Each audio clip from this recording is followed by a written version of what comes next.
Right now, Barcelona is opening about 400 climate shelters, while a major European health estimate links heat to 62,775 deaths in one recent summer. This is not a city pretending the danger is distant. It is a city moving people toward libraries, museums, schools, sports centers, pools, and community buildings because shade, water, and cooled rooms are becoming part of public safety. That is what makes the story disturbing. Barcelona is acting. Barcelona is preparing. Yet the scale of the response says something colder than any official warning. Summer itself is changing from a season into a stress test. But that is not the scariest part. The scariest part is not that a European city has opened hundreds of doors. It is what those doors expose. They show homes that cannot cool, streets that trap heat, health systems that struggle to find isolated people, and public buildings being asked to do the work of an entire urban safety net. So the question is no longer whether the next heat wave will arrive. It is whether cities designed for the old climate can protect human bodies in the new one before shelter becomes a last resort. Viewers can like, subscribe, and leave their city in the comments, because the heat map is no longer somewhere else. It is becoming personal. The scene in Barcelona does not begin with flames, sirens, or a wall of water. It begins with a door opening. A library door, a museum door, a sports center door, a school door that, in another version of summer, might have been closed for ordinary vacation silence. Inside, the air is cooler. There are chairs, there may be drinking water, there may be a sign outside telling anyone passing by that this is not only a public building anymore, it is a climate shelter. That small change in meaning is the first clue. Barcelona is not presenting these shelters as luxury, it is presenting them as protection. The city is saying, in the practical language of municipal survival, that when the heat climbs and refuses to leave, some residents need a place to go before their apartment, their street, or their job turns dangerous. The people most exposed are not an abstract category. They are older residents living alone behind closed shutters. They are children whose bodies heat faster than adult bodies. They are people with heart disease, kidney disease, respiratory illness, diabetes, or dementia. They are workers carrying tools, food deliveries, cleaning equipment, tourist luggage, market crates, or construction materials through streets that store heat like stone ovens. They are people without homes. They are people with homes that are not truly shelter. That is the first uncomfortable fact. A roof is not always protection from heat. Sometimes it becomes the container. In the narrow streets, the danger can look almost ordinary. A person waits at a crossing, one hand over the eyes, while buses exhale hot air near the curb. A family moves slowly across a plaza, searching for a strip of shade that has already shifted away. A delivery rider stops near a fountain, not because the job is finished, but because the body is negotiating with the weather. Inside older apartments, especially those high above the street or poorly ventilated, heat does not simply enter. It settles. It gets absorbed by walls, floors, mattresses, furniture, and stairwells. Then night arrives, but relief does not. This is why Barcelona's shelters matter. They are not just cool rooms, they are interruptions in a chain of exposure. Municipal information reported by Catalan and Spanish news outlets described the city expanding its network to nearly 400 climate shelters, with new locations placed in neighborhoods identified as especially vulnerable to heat. The city said most residents should have access to a shelter within a short walk during the main summer months. That sounds reassuring. It is meant to be reassuring. It means the map is no longer blank. It means officials know that heat risk has a geography. It means protection is being distributed through civic buildings, parks, gardens, museums, libraries, schools, sports centers, and local neighborhood facilities that already exist within the city fabric. But the camera should not move too quickly past the people who are supposed to use them. For a healthy adult with time, money, mobility, and information, a 10-minute walk may sound minor. For an elderly person with swollen legs, heart medication, dizziness, or fear of falling, 10 minutes can become a barrier. For a caregiver pushing a stroller over sunlit pavement, it can become a calculation. For someone who does not speak the official languages well, does not trust institutions, or does not know the shelter exists, the building can be close and still effectively invisible. For a worker paid by the hour, the shelter can be nearby and still unreachable, because leaving the job means losing income. That is the hidden texture of the scene. Distance on a municipal map is not the same thing as access in a human body. The official warnings show why this matters. During high heat, Barcelona's heat plan can move from prevention into alert. In one intense episode reported in the city, authorities activated a daytime heat alert when temperatures were expected to exceed 34 degrees Celsius for several hours, while a nighttime emergency phase was tied to torrid nights above 28 degrees Celsius. The recommendations were simple, because the danger is direct. Avoid going outside during the most dangerous hours, reduce physical activity, drink water, avoid alcohol, lower blinds during the day, ventilate when the outside air is cooler, and identify the nearest climate shelters and public fountains. None of that sounds dramatic. That is exactly why it is dangerous. Heat does not always announce itself as disaster. It arrives as discomfort, then fatigue, then confusion, then a faster heartbeat, then a body that cannot cool itself quickly enough. The World Health Organization describes heat risk as a problem of accumulated stress on the body, especially across hot days and hot nights. The body tries to release internal heat, but the surrounding air, humidity, radiation from streets, and lack of wind can block that release. Then the heart works harder. The kidneys are strained, chronic conditions worsen, heat exhaustion and heat stroke become possible. Deaths and hospitalizations can happen rapidly, on the same day or in the days that follow. This is the part that makes Barcelona's shelter network feel less like a local program and more like a medical perimeter. A city is usually judged by its transit, housing, schools, tourism, architecture, and public life. But under sustained heat, the city is also judged by whether a vulnerable person can reduce body temperature before the body crosses a threshold. A bench in a cooled library becomes part of public health. A shaded courtyard becomes part of emergency planning. A fountain becomes part of risk reduction. A museum lobby becomes something between culture and triage. The people walking through those doors do not all look like victims. That is another reason heat is easy to underestimate. An older woman may enter a library as if she is simply resting. A man may sit inside a civic center and scroll through his phone. A child may stand near a water play area and laugh. A tourist may step into a museum believing it is only a break from the sun. But the city's decision to mark these spaces as shelters changes the meaning of each scene. The ordinary act of sitting down becomes part of a survival strategy. And still, the heat is not distributed evenly. Some neighborhoods have more shade, more trees, more breezes, better buildings, and residents with greater ability to pay for cooling. Other neighborhoods have denser housing, less vegetation, smaller flats, older construction, more people working in exposed jobs, and more families who must decide whether to cool the home or control the electricity bill.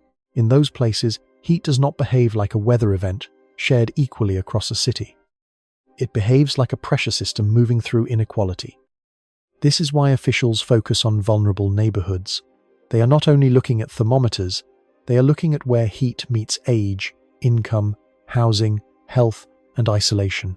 A person living alone in an overheated apartment is not facing the same summer as a person with a cooled office, a shaded street, and a flexible schedule. Both may be in Barcelona, both may appear under the same weather forecast, but they are not experiencing the same climate. That difference is the real emergency behind the public announcement. The shelters are visible, the vulnerability is often not. In the middle of a hot day, the scene can look almost calm. The shutters are lowered, the streets thin out, the city slows down, cafes pull their chairs inward, tourists cluster under awnings, parents steer children toward fountains, municipal workers and social services try to reach people who might not reach help on their own. In some cases, information teams are sent into the neighborhoods because officials understand that a shelter no one knows about is not a shelter in practice. It is just another building. There is a tension here that the city cannot hide. Barcelona's response is serious. It has built one of the most visible urban heat adaptation networks in Europe. It is turning existing public assets into cooling points. It is mapping access. It is prioritizing vulnerable neighborhoods. It is combining shelters with fountains, shade, warnings, outreach, and social services. This is not nothing. In fact, it may save lives. But the scale of the response also proves the scale of the threat. A city does not need hundreds of climate shelters because summer is merely uncomfortable. It needs them because the background conditions have changed enough that heat must be managed like a public hazard. It needs them because some homes cannot protect their occupants. It needs them because some streets cannot protect pedestrians. It needs them because some people cannot wait for personal resilience to solve a structural problem. The shelter is therefore both a solution and a symptom. That is why viewers far from Barcelona should care. The city is not an isolated case, it is a preview. Many cities across Europe have older housing, aging populations, dense neighborhoods, limited shade, outdoor workers, energy poverty, and public health systems already under strain. Many cities also have a cultural memory of summer as something to endure, enjoy, or complain about, not something that reorganizes daily life. Barcelona's network forces a more serious interpretation. It says that heat adaptation is no longer a side project for environmental departments. It is becoming a basic function of urban government. The question on the ground is not only whether the shelters exist, it is whether the right person can find the right door at the right hour before the body fails. That is a much harder standard. Because heat does not wait for paperwork. It does not care that a building is on a map. It does not pause, because a facility is usually a library, a school, a museum, or a pool. It moves through the day, then through the night, then into the next day. It accumulates. It tests everything that used to be invisible: the quality of a wall, the placement of a tree, the price of electricity, the strength of a social network, the timing of a warning, the staffing of an emergency line, the ability of an older person to leave home, the dignity of someone who needs a public room to survive a private apartment. That is the scene in Barcelona. Not panic, not collapse, something quieter and more revealing. A city is opening its doors because the air outside, and sometimes the air inside, is becoming unsafe for the people least able to escape it. And when that happens in a city that is already preparing, the warning is not only local, it is European, it is urban, it is systemic. The heat is not simply arriving at Barcelona's coastline, it is entering the design of the city itself. The number that should stop the story from feeling local is not 400. 400 is the number of climate shelters that makes Barcelona visible. 400 is the number that can be placed on a city map, counted in libraries, museums, schools, sports centres, pools, parks, gardens, and community buildings. 400 is the number that makes a policy announcement sound concrete. It gives the public something to imagine: a doorway, a sign, a room with cooler air. But the larger number is harder to imagine because it has no single doorway. A study led by researchers at the Barcelona Institute for Global Health and published in Nature Medicine estimated that heat was associated with 62,775 deaths across Europe in one recent summer. Not 6,200, not a few isolated emergencies, 62,775. A number large enough to disappear from daily attention precisely because it is too large to picture. To make that number visible, it has to be slowed down. Spread across roughly 4 months of summer, that estimate is equivalent to more than 500 heat-related deaths per day across Europe. Not in one dramatic explosion, not under one headline that lasts for a week, but day after day, night after night, through hospitals, care homes, apartments, villages, dense city blocks and bedrooms where the air never cools enough for the body to recover. It is the scale of a passenger jet crash every day, except there is no wreckage field, no black smoke, no single place where cameras can gather. That is how heat becomes a disaster without looking like one. The countries at the top of the estimate make the pattern even clearer. Italy accounted for more than 19,000 heat-related deaths. Spain accounted for more than 6,700. Germany was estimated at more than 6,200. Greece was close to 6,000. Romania approached 5,000. The geography matters, but the lesson is not simply that southern Europe is hot. The lesson is that a continent with advanced hospitals, modern forecasting, national weather services, and decades of public health experience still saw mortality on a scale that would be treated as a historic catastrophe if it came from almost any other hazard. If floodwater killed 62,000 people across Europe in a summer, there would be commissions, memorials, rebuilt river systems, emergency legislation, and a permanent change in political language. If wildfire killed that many people directly, the smoke would not leave the public imagination. If a storm surge took that many lives, every map of coastal risk would become a national debate. But heat is different. It does not leave mudlines on walls. It does not twist cars around trees. It does not scatter roofs through streets. It enters the body quietly and forces organs to work harder than they can. That is why the number can be both enormous and strangely invisible. A heat-related death does not always look like the public image of heatstroke. It may not be a person collapsing dramatically in a plaza. It can be a heart attack in an overheated room. It can be kidney failure after dehydration. It can be respiratory disease worsening when hot air and pollution combine. It can be a frail person who stops eating, stops sleeping, becomes confused, and never fully recovers. It can be a patient whose medication makes temperature regulation more difficult. It can be a body already close to the edge, pushed over by conditions that are officially described as weather. This is the first crucial point in the number. Heat mortality is not only about the hottest hour of the hottest day, it is about accumulated stress. The human body is a cooling system. It has to keep its internal temperature within a narrow range. When the surrounding environment becomes too hot, the body tries to send more blood toward the skin. The heart works harder. Sweat evaporates and carries heat away. But that depends on hydration, air movement, humidity, age, health, and whether the person can stop physical exertion. If the night stays hot, the body loses its recovery window. If the apartment remains hot, the person never truly leaves the hazard. If several hot days arrive in sequence, the stress does not reset, it stacks. This is why a thermometer reading can understate the danger. 35 degrees Celsius may sound like a number from a weather forecast, but inside a poorly ventilated apartment, after several days of stored heat, with an older person taking heart medication and sleeping badly, that number becomes something else. It becomes a physiological event. It becomes pressure on the cardiovascular system. It becomes dehydration. It becomes dizziness. It becomes confusion. It becomes a fall. It becomes a hospital admission. Sometimes it becomes death. The number from Europe is not a count of people whose death certificates all say the same thing. That distinction matters. Researchers estimate heat-related mortality by comparing daily temperature patterns with daily deaths across regions and populations. They look for the statistical fingerprint of heat in mortality data, separating expected deaths from excess deaths associated with high temperatures. The result is not a camera recording one cause in one room. It is a population-level estimate of how many deaths would likely not have occurred in the same way, at the same time, without the heat burden. That makes the number less simple than a disaster count. It also makes it more revealing. Because heat does not need to be written as the final cause to be part of the chain. A person may die of heart failure during a heat episode, but the heat may have added the load that the heart could not carry. A person may die after kidney function collapses, but dehydration may have accelerated the decline. A person may die during a respiratory crisis, but hot, stagnant air may have narrowed the margin between illness and emergency. Heat is often not the name at the end of the paperwork.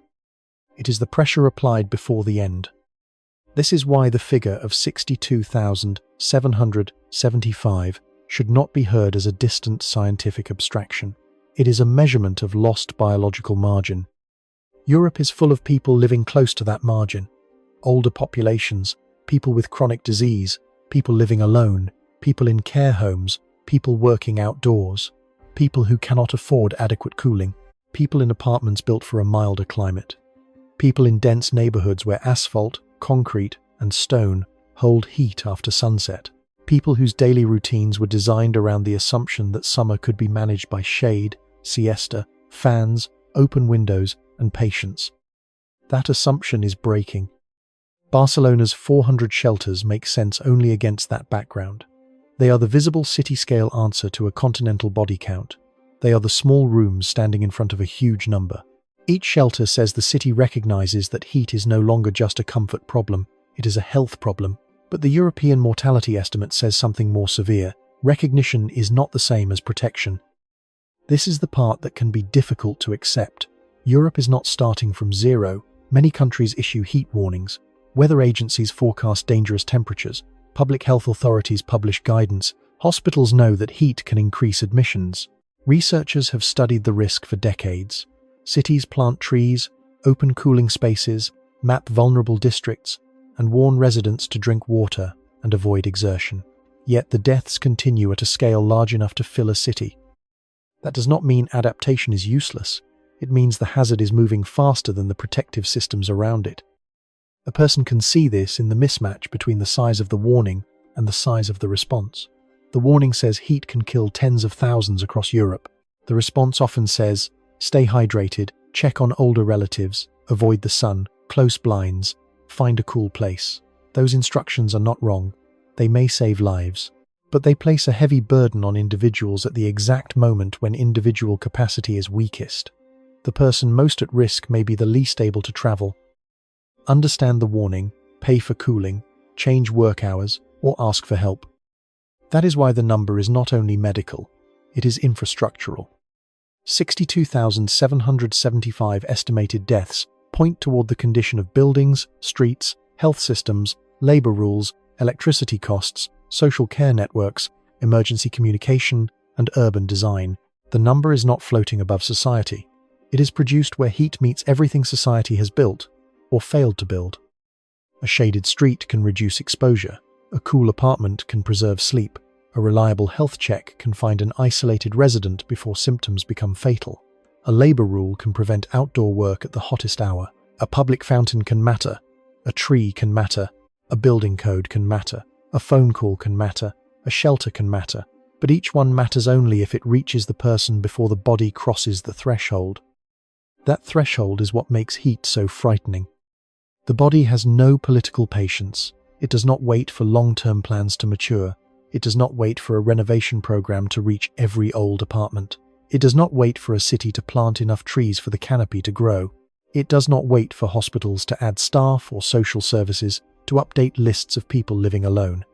When internal temperature rises and cooling fails, the clock becomes biological. This is where the headline number turns into a story about time. A flood may arrive quickly, but it usually has a path. A wildfire may spread fast, but it has a front. Heat spreads through the entire environment. It is in the street. It is in the stairwell. It is in the bedroom. It is in the workplace. It is in the bus stop. It is in the hospital queue. It is in the care home. It is in the apartment where an older person has closed the windows to keep out the hot air, only to trap the heat already inside. It is everywhere at once. And so the emergency is everywhere at once. That is why the comparison to ordinary life matters. 62,775 deaths is not merely a statistic. It is more than the population of many European towns. It is enough people to fill neighborhood after neighborhood, street after street, apartment after apartment, but because those deaths are distributed across countries, weeks, diagnoses, and private rooms, the public sees fragments instead of the whole. A hospital here, a warning there, a family tragedy, a care home crisis, a spike in mortality that becomes visible only when researchers assemble the data after the heat has passed. By then, the streets may look normal again.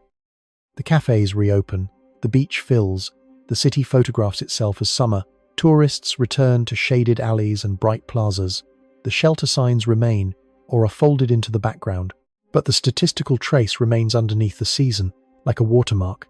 It says that the heat was not only felt, it was counted in lives. The unusual thing is not that heat kills.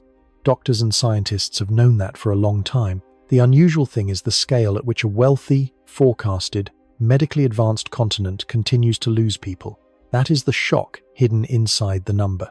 Europe has satellites, hospitals, meteorological agencies, emergency services, social policy, and urban planning. Yet heat still finds the weak points between all of them. It finds the bedroom without cooling. It finds the neighborhood without shade. It finds the worker who cannot stop. It finds the pensioner who does not want to be a burden. It finds the person whose symptoms look like ordinary fatigue until they are not ordinary anymore. It finds the night that refuses to cool down. It finds the gap between a public warning and a private capacity to act. That is why Barcelona's 400 shelters cannot be understood as a simple success story. They are more like thermometers placed inside the political structure of the city. They show that officials know the heat is dangerous enough to reorganize public space. But the continental death estimate shows the larger failure. Europe is still treating too much of heat risk as an emergency message when it is becoming a design condition. The headline number is therefore not only 62,775.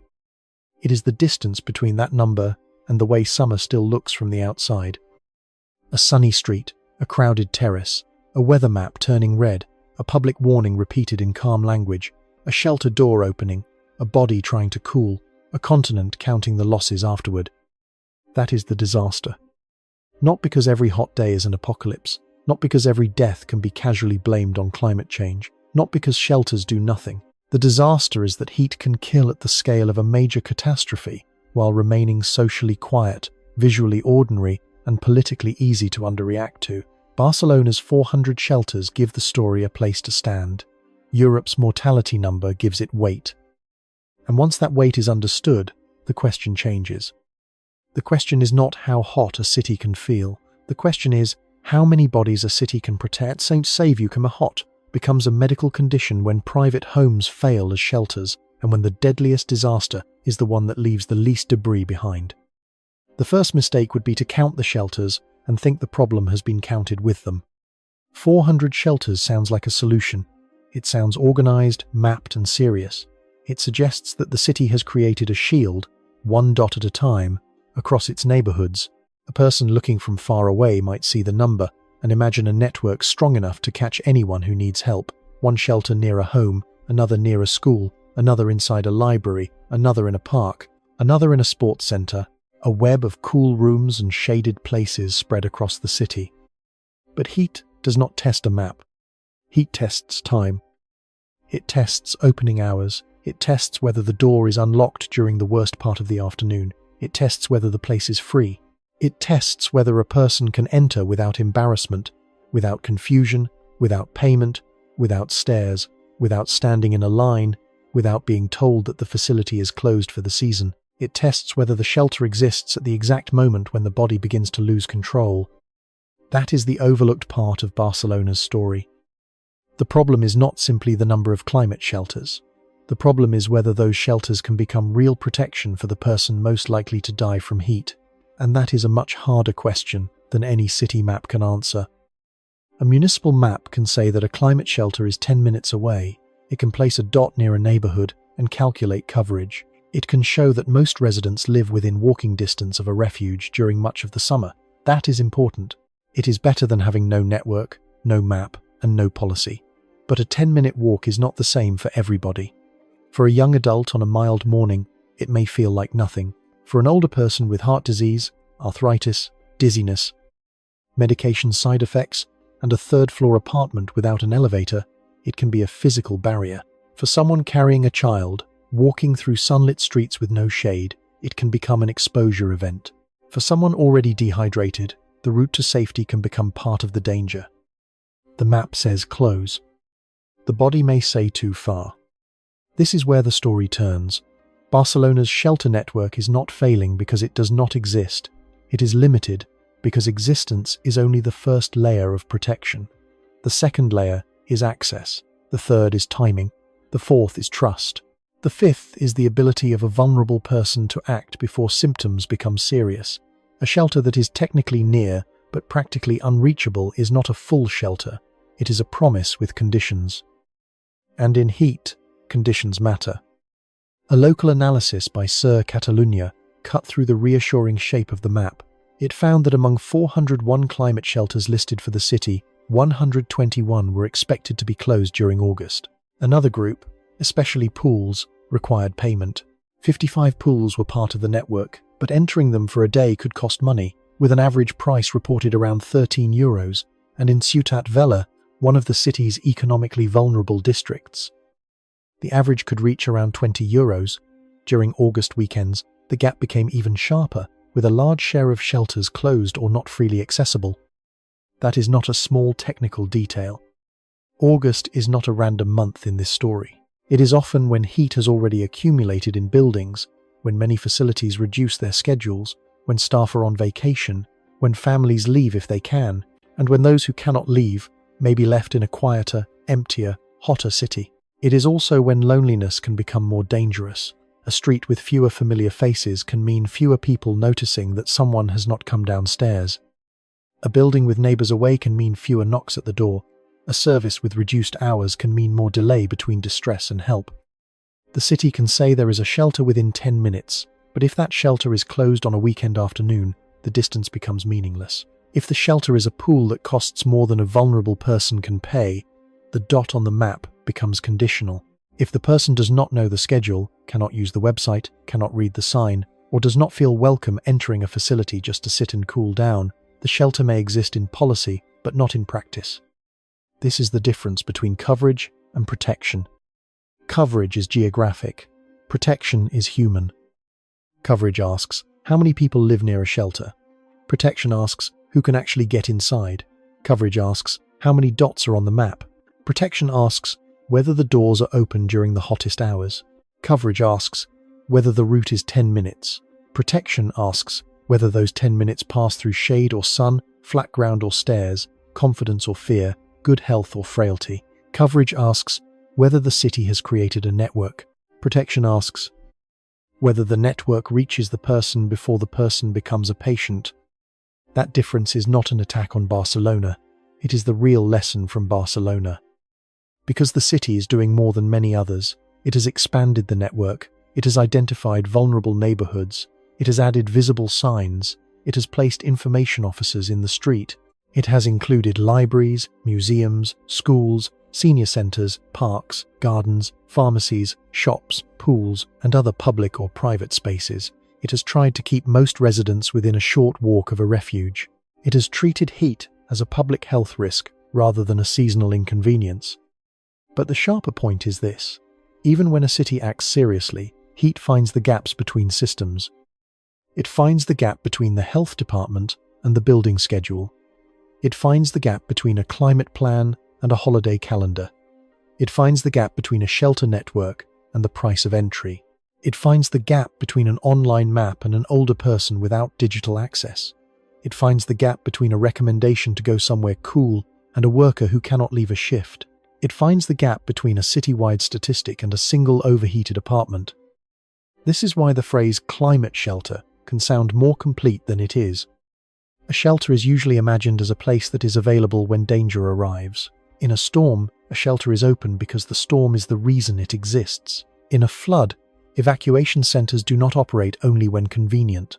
In a wildfire, safety does not depend on whether a normal facility schedule happens to align with the emergency. But many climate shelters are not emergency buildings in the traditional sense. They are ordinary places with ordinary uses, ordinary budgets, ordinary staff, ordinary hours, and ordinary closures. A library remains a library. A museum remains a museum. A pool remains a pool. A civic center remains a civic center. The climate role is added on top. That is both the genius and the weakness of the model. It is genius because it uses what already exists. A city does not need to build hundreds of new structures from nothing. It can use its public rooms, shaded parks, schools, cultural institutions, sports facilities, and neighborhood spaces. It can turn the civic skeleton of the city into a cooling network. That is efficient, it is fast, it is socially useful, it can save lives. But it is weak if the added climate function remains secondary to normal operations. If a building is counted as a shelter but closes for August, the climate role disappears just when it may be needed. If a pool is counted but requires payment, the shelter role becomes uneven. If a museum is cool but socially intimidating for a person who does not feel entitled to enter, then the barrier is not physical but psychological. If a shaded park is included but the afternoon air is still dangerously hot, then shade helps but does not fully protect. If a shelter is outdoors during a humid heat episode with little wind, comfort may not be enough. The city is learning a new category of infrastructure in real time. That is the hidden mechanism of this section, not the urban heat island yet, not the broad climate trend yet. The hidden mechanism here is institutional mismatch. A hazard that behaves like an emergency is being partly managed through buildings designed for ordinary life. Their normal schedules, fees, staffing, rules, and identities were not created for a future where heat becomes a recurring public health threat. The climate has changed the job description of the city faster than the city can change the job description of every building. A library can become a refuge, but then it needs to be open when bodies need refuge. A pool can become a cooling point, but then its price and access rules matter medically. A school can become a shelter, but then summer closure and maintenance schedules become public health variables. A museum can become part of the safety net, but then the question becomes whether the most vulnerable residents know they can enter without being a visitor, a customer, or a student. A senior centre can become a cooling space, but then social workers, volunteers, family networks, and telecare systems must connect the people most at risk to the door. The danger is not that the idea is wrong. The danger is that the idea is being asked to carry too much. Climate shelters can interrupt exposure. They can give a person several hours of relief. They can protect people whose homes are dangerously hot. They can create visible places of safety. They can normalize the act of seeking cool air as a health behavior rather than a personal weakness. They can help cities act before ambulance calls rise, but shelters cannot fix every overheated apartment. They cannot replace housing renovation. They cannot shade every street. They cannot rewrite labor conditions alone. They cannot create social connection for every isolated resident. They cannot make August staffing problems disappear by existing on a map. That is why the number 400 needs a second question attached to it. 400 where? 400 when? 400 for whom? 400 at what cost? 400 with what hours? 400 reachable by what kind of body? Without those questions, the number becomes comforting too soon. The most dangerous illusion in heat adaptation is the illusion of completion. A city announces a network. The map fills with dots. Coverage rises above 90%. The public hears that there is a place nearby. Officials can point to action, and the story can move on. But the heat does not move on. It waits for the weekend closure. It waits for the elevator that does not work. It waits for the person who will not walk under the sun. It waits for the resident who assumes the building is only for library users. It waits for the family deciding that €13 is food money. It waits for the apartment where night has become unlivable. That is not a failure of one city. It is a warning about a whole model of response. Europe has often treated heat as something that can be managed through alerts, advice, and temporary measures. Stay indoors, drink water, avoid exertion, check on vulnerable people, find a cool place. Those instructions are useful, but they assume that people have options. They assume there is an indoors that is safer than outdoors. They assume water is accessible, work is flexible, neighbors are present, buildings are breathable, and cool places are open. Barcelona's shelter network makes the assumptions visible because it tries to supply one of the missing options, a cool place. But when that cool place has hours, fees, closures, routes, and social barriers, the assumption is only partly repaired. This is why the overlooked issue is not simply heat itself, it is the chain between danger and protection. A warning must reach a person, the person must understand it, the person must believe it applies to them, the person must know where to go, the route must be possible, the place must be open, the entry must be free or affordable, the room must be cool enough, the person must be allowed to stay long enough, someone must notice if they never arrive. Break any link, and the system looks better on paper than it feels in a body. That is the central twist. Barcelona's climate shelters are not just evidence of preparedness, they are evidence of the distance between preparedness and survival. They show a city trying to convert ordinary civic space into emergency thermal space. They also reveal how difficult that conversion really is. It is not enough to say that a shelter exists. In the new heat regime, the question is whether shelter can be guaranteed, not symbolically, but physically, hour by hour, neighborhood by neighborhood, person by person. Because the heat emergency does not happen on the map. It happens inside a body that has waited too long. The mechanism has a name, but the name can make it sound smaller than it is. Urban heat island. It sounds almost gentle, like a patch of warmth on a map, like a neighborhood that happens to run a little hotter than the countryside around it. But in a city like Barcelona, the urban heat island is not just a temperature difference, it is a machine. It is built from stone, asphalt, concrete, glass, traffic, roofs, walls, narrow streets, exposed plazas, air conditioners, and the missing shade of trees that were never planted or never given enough room to grow. The simplest way to understand it is this. A natural landscape breathes heat differently from a city. A forest, a field, or a wet landscape uses part of the sun's energy to move water through leaves and soil. Plants release moisture into the air. Shade interrupts direct radiation. The ground surface may absorb heat, but it also cools through evaporation. A city does something else. It receives sunlight, stores it in hard materials, traps it between buildings, and releases it slowly after the sun has already moved away. Roads and roofs do not sweat. Concrete does not breathe. Asphalt does not offer mercy. It takes the day's heat and holds it. That is why the city can feel as if it remains hot even after sunset. It is not only the air, it is the walls. A person walking through a dense street late in the evening may think the heat is coming from the sky, but much of it is coming sideways, upward, and outward from the city itself. The pavement is releasing what it absorbed. Building facades are radiating heat into the narrow space between blocks. Air conditioners are pushing indoor heat into outdoor air. Engines, buses, delivery vehicles, restaurants, lighting and electrical systems add more waste heat into a space already overloaded. The city becomes a stored battery of the afternoon, discharging into the night. This is why the metaphor matters. Barcelona, under extreme heat, is not only a frying pan under the sun, it is a kiln brick after the fire has been turned off. The flame may be gone, the burn remains. That stored heat is what makes night so important. A hot day is dangerous, but a hot day followed by a cool night gives the body and the building some chance to reset. Windows can open, walls can lose heat, streets can cool, sleep can return, heart rate can drop, sweating can slow, the body can recover some of the water and stability it lost during the day. But when the night stays hot, recovery is interrupted. The city then begins the next day already loaded. The apartment begins the morning warmer than it should be. The street begins with yesterday's heat still inside it. The body begins tired. Each day does not start from zero, it starts from a deficit. That is the hidden violence of the urban heat island. It turns heat from an event into accumulation. For a healthy person passing through a hot plaza, heat may feel like discomfort. For someone living in a poorly insulated apartment, it becomes an environment. For an older resident whose bedroom remains warm past midnight, it becomes sleep loss. For someone with cardiovascular disease, it becomes a demand on the heart.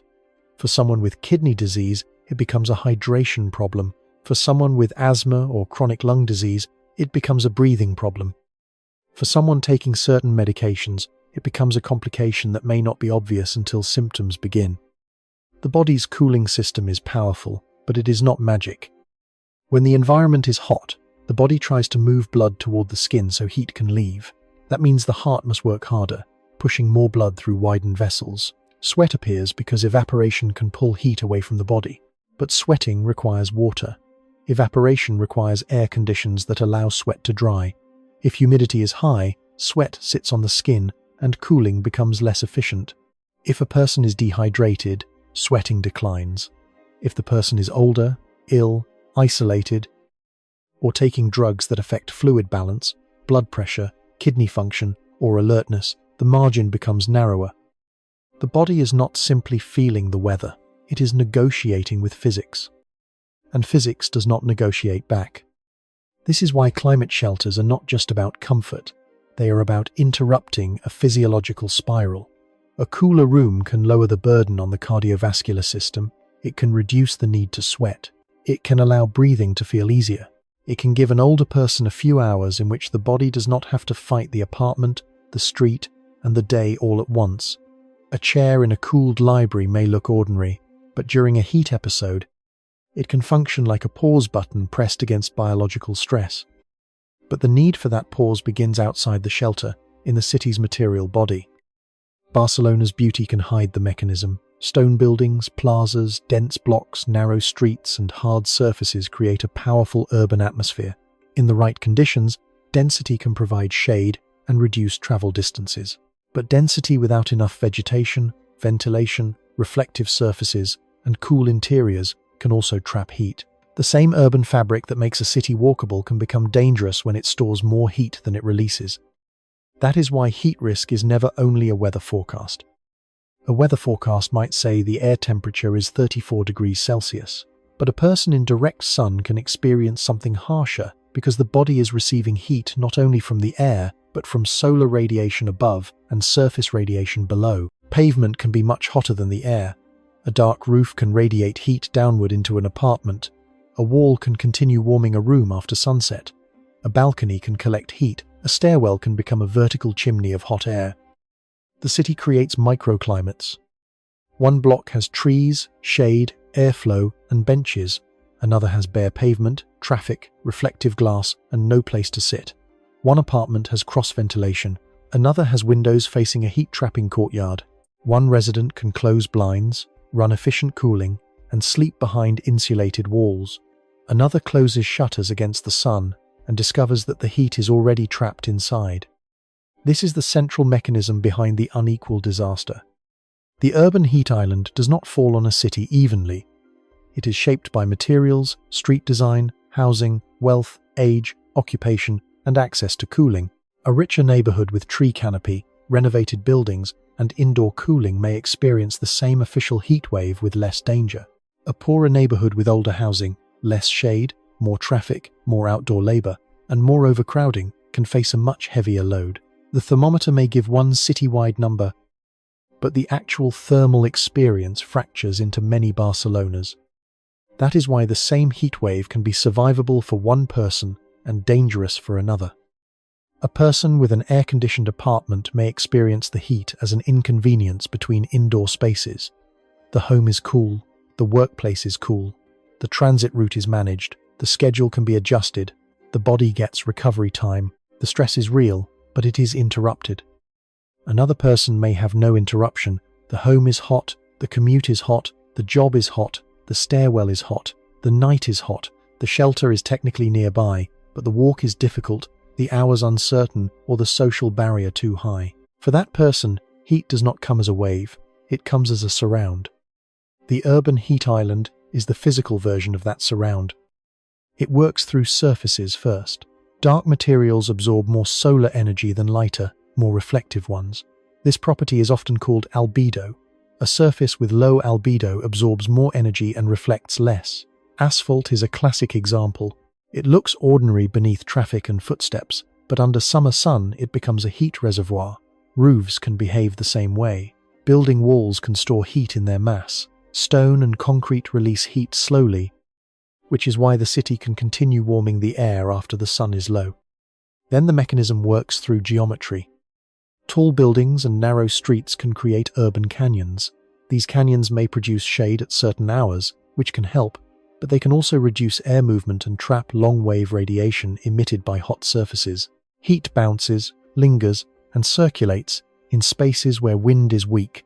In some places, the sky above is partly blocked by buildings, reducing the ability of surfaces to radiate heat away into the open atmosphere at night. The city becomes less able to cool itself. Then the mechanism works through missing water. Vegetation cools through shade and evapotranspiration, the process in which plants move water from soil through leaves into the air. That movement uses energy and lowers temperature around the plant. Remove trees, reduce soil moisture, pave over ground, and the cooling pathway weakens. A city surface that might have spent part of the sun's energy evaporating water instead stores it as heat. The loss of green space is not only aesthetic, it is thermodynamic. Then the mechanism works through human machines. Air conditioners cool indoor rooms by moving heat outdoors. That can save lives inside, but at the scale of a city it can add waste heat into streets and courtyards, especially during peak demand. Vehicles release heat, buildings release heat, electrical systems release heat. A dense city under extreme temperatures is not only absorbing heat from the sun, it is generating some of its own. None of these pieces alone explains the whole danger. Together, they create a city that can remain too warm for too long. That phrase is important. Too warm for too long. The deadliest aspect of heat is often not the spectacular record at one moment. It is duration. A peak temperature may make the headline, but the body suffers through hours. Buildings suffer through days. Health systems suffer through repeated nights. A person can endure a short burst of heat if recovery follows, but without recovery, the body's compensations become liabilities. The heart cannot keep working harder indefinitely. Dehydration cannot continue without consequence. Sleep cannot be lost night after night without weakening judgment, balance, immune response, and resilience. This is how an urban heat island turns an apartment into a risk site. The apartment may look normal, the bed may be familiar, the curtains may be closed, a fan may be running, but if the indoor air remains hot, and the fan only moves hot air across the body, comfort can be misleading. A fan helps when sweat can evaporate and when the body can still regulate temperature. Under some severe conditions, especially for frail people, moving hot air is not enough.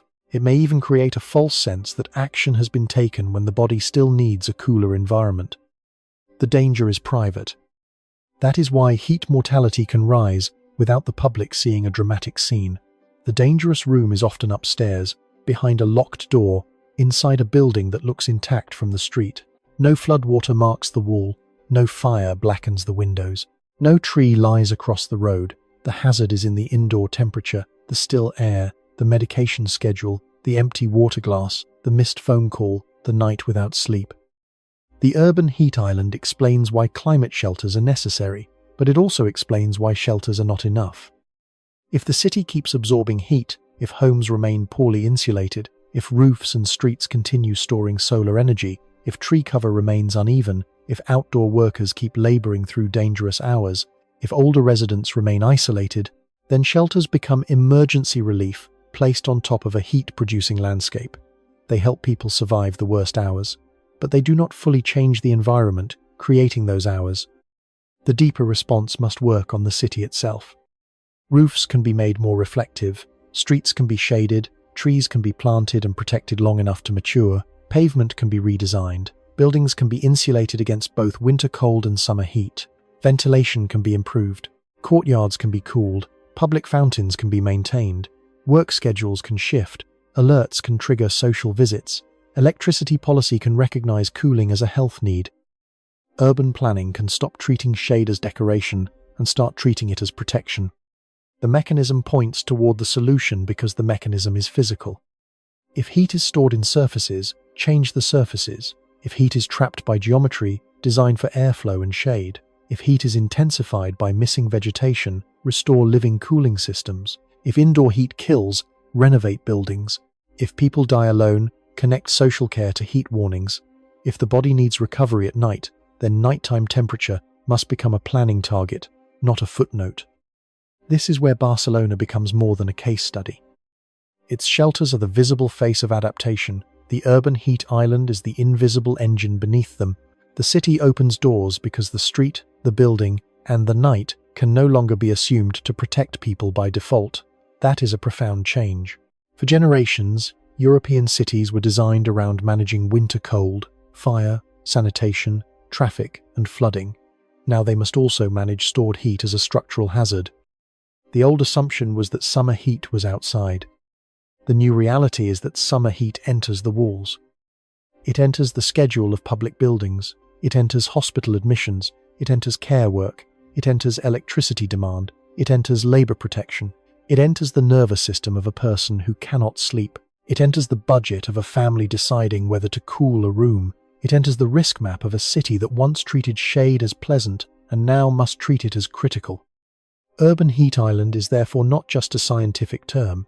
It is a diagnosis of how the built environment can become an amplifier. The sun provides the energy. The city decides how much of that energy becomes danger. That is the clearest way to understand the hidden mechanism. Barcelona is not merely hot because the weather is hot. It is hot because the weather is arriving inside a dense material system that absorbs, traps, releases, and redistributes heat. The body is then placed inside that system and asked to regulate itself. Some bodies can, some bodies cannot. The difference can depend on a tree, a wall, a window, a medication, a paycheck, a neighbor, a staircase, or a shelter door. This is why the climate shelter is such a haunting image. It is a cool room inside a heating machine. And once that image is understood, the question becomes larger than Barcelona. If cities are becoming heat islands in a warming climate, then adaptation cannot mean opening doors only after danger has arrived. It has to mean rebuilding the thermal logic of the city before the next night refuses to cool, before the next apartment becomes a kiln, before the next body is asked to do what concrete, policy, and planning failed to do. Europe has been here before. That sentence should be simple, but it is not. because the Europe that suffered through the great heat wave of 2003 was not the same Europe that is now opening climate shelters, publishing heat mortality estimates, and watching cities like Barcelona turn public buildings into thermal refuges. The continent has changed, the climate has changed, the buildings have aged, the population has aged, the forecasts have improved, the warnings have become more sophisticated, and still, the pattern has returned. Not as a copy, as an upgraded threat. The summer of 2003 became the historical scar behind almost every serious conversation about heat in Europe. In France, hospitals and morgues were overwhelmed. In parts of the continent, the danger was recognized too late, because heat did not look like the kind of disaster that demanded immediate mobilization. It did not break levees. It did not send a black wall of smoke over the horizon. It did not tear apart a coastline. It sat over cities and countryside, day after day, while people died behind doors, in care homes, in apartments, in hospitals, and in places where the social systems around them were not ready to understand heat as a mass casualty event. Later research by Jean-Marie Robin and colleagues estimated that more than 70,000 additional deaths occurred across Europe during that summer. That number is still difficult to absorb. It is not only a count of people lost, it is a count of institutional surprise. It measures a moment when a wealthy continent discovered that modernity did not automatically protect the human body from sustained heat. That is why 2003 matters. It was not merely a hot summer, it was a failure of imagination. Before that event, many European countries understood heat as discomfort, inconvenience, agricultural stress, or an occasional public health issue. Afterward, heat had to be treated as a lethal hazard. France created stronger heat warning systems. Public health agencies improved communication. Care homes received new guidance. Cities began to talk more seriously about vulnerable populations, older residents, emergency outreach, and the need to check on people living alone. Across Europe, the lesson appeared clear. Never again should heat be allowed to kill quietly at that scale. But the phrase "never again" can become dangerous when the hazard itself is changing. A country can learn from one disaster and still be underprepared for the next version of it. A city can build a warning system based on yesterday's extremes while tomorrow's heat arrives earlier, lasts longer, pushes nights higher, and exposes weaknesses that the old plan did not fully measure. That is the uncomfortable bridge between 2003 and Barcelona today. Europe did learn, but the climate did not stop moving. The heat wave of 2003 forced Europe to acknowledge a new public health enemy. The summers that followed showed that the enemy was not a one-time visitor. By 2022, the story had changed from shock to recurrence. Researchers led by the Barcelona Institute for Global Health and published in Nature Medicine estimated 61,672 heat-related deaths across Europe between late May and early September of that year. That estimate came after years of better forecasting, better public awareness, and many more heat action plans than existed before the disaster of 2003. Yet the death burden still reached a level that should have shaken the continent. This is the part that needs to be said carefully. The existence of deaths does not prove that nothing improved. Adaptation may have saved many lives that would otherwise have been lost. Heat warnings, public health advice, cooling centers, medical awareness, and social checks can reduce risk. Some studies suggest that European populations have become less vulnerable to heat than they once were because of improved adaptation, behavior, infrastructure, and health systems. But lower vulnerability is not the same as safety. If the hazard grows fast enough, the total burden can remain high or rise even when defenses improve. That is the cruel mathematics of adaptation. A city may become better at surviving heat, but if heat becomes more intense, more frequent, and more persistent, the city may still lose. A health system may become better at warning people, but if more nights stay hot, more homes trap heat, more older residents live alone, and more workers are exposed, the warning may not reach the body in time. Europe may be less naive than it was in 2003, but it is also living in a hotter baseline. That is why the past is not behind this story. It is underneath it. In 2003, the shock was that heat could kill tens of thousands in modern Europe. In the new cycle of hot summers, the shock is that Europe knows this and still struggles to prevent it. The difference is disturbing. Ignorance was the failure then. Insufficiency may be the failure now. Barcelona's shelters sit exactly inside that historical shift. They are not a random municipal idea. They belong to the post-2003 world, the world in which heat is recognized as a public health hazard and cities are expected to act before mortality spikes. A climate shelter network is, in one sense, evidence that the lesson was learned. It says the city understands that a heat warning cannot remain on a website or a weather broadcast. It must become a physical place. It must become a door. It must become a chair in a cool room. But the same network also shows that the old lesson was incomplete. 2003 taught Europe that vulnerable people must be protected during heat. It did not fully solve how to protect them when the vulnerable person is alone, when the home is too hot, when the shelter is closed, when the route is sunlit, when the night does not cool, when electricity is expensive, when a worker cannot stop, when the heat episode arrives again and again, and when the city itself has become a storage system for solar energy. The historical question has changed from, can heat kill, to, can protection keep up? That is why the recent sequence matters.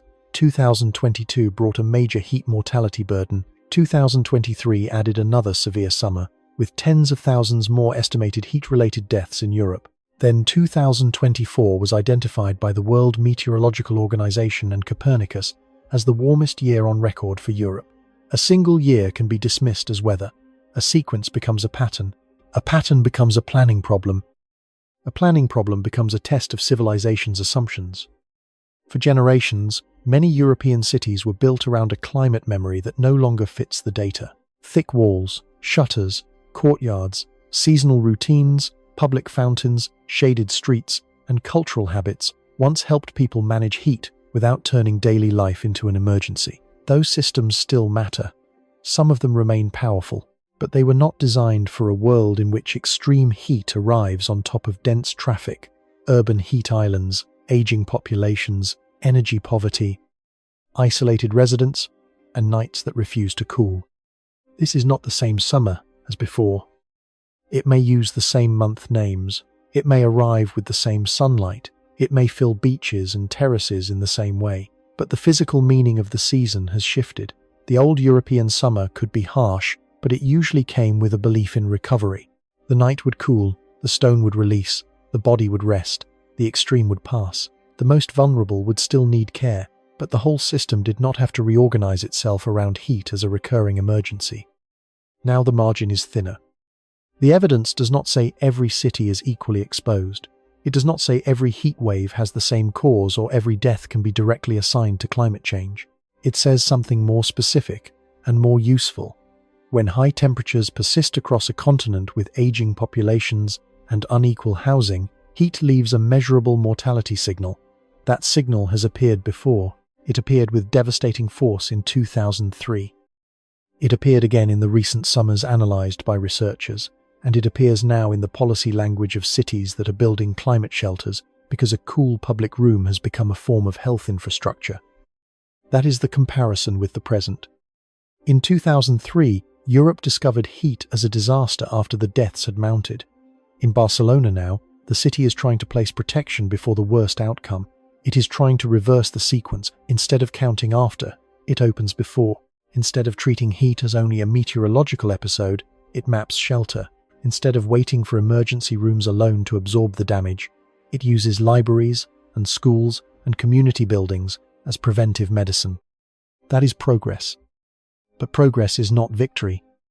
The central question is whether the scale of prevention matches the scale of the new baseline. If more than 70,000 additional deaths in 2003 were enough to transform European heat policy, then what should repeated seasons of tens of thousands of heat-related deaths transform now? Not only warning systems, not only advice, not only short-term shelters. The repetition points toward housing, labor law, energy systems, care networks, public space, building codes, data infrastructure, emergency staffing, and the right to a livable indoor temperature. The past is telling Europe that the danger is not surprise anymore. The danger is normalization. A disaster becomes normalized when it returns often enough that officials learn to describe it smoothly. The red weather maps appear, the public health messages circulate, the vulnerable groups are listed, the same recommendations are repeated: drink water, avoid the hottest hours, check on older neighbors, find a cool place. These messages are still necessary, but repetition can dull the shock. A society can become fluent in warning language while remaining structurally exposed. That is where 2003 haunts the present. The lesson of that year was supposed to be that heat deaths are not inevitable. They are shaped by preparation, recognition, social connection, and infrastructure. But if the same continent keeps recording enormous heat mortality burdens, then the lesson has to deepen. It cannot stop at warning people about dangerous weather. It has to ask why so many people still have no safe indoor climate. It has to ask why old apartments remain thermal traps. It has to ask why care systems still lose sight of isolated residents. It has to ask why outdoor workers remain exposed during the most dangerous hours. It has to ask why a pool can be counted as a shelter while still charging entry to the people least able to pay. This is why history is not just background in the Barcelona story, it is evidence. It proves that the current fear is not imaginary. Europe has already experienced mass heat mortality. Researchers have already measured it. Health systems have already responded to it. Governments have already promised to learn from it. And yet the heat has returned in a more familiar, more repeated, more system-testing form. That makes the current moment more disturbing, not less. The first catastrophe can be explained by surprise. The recurring catastrophe demands an explanation of capacity. The comparison also reveals a shift in what counts as emergency. In 2003, the emergency was the heat wave itself. Now, the emergency is also the ordinary city under repeated heat stress.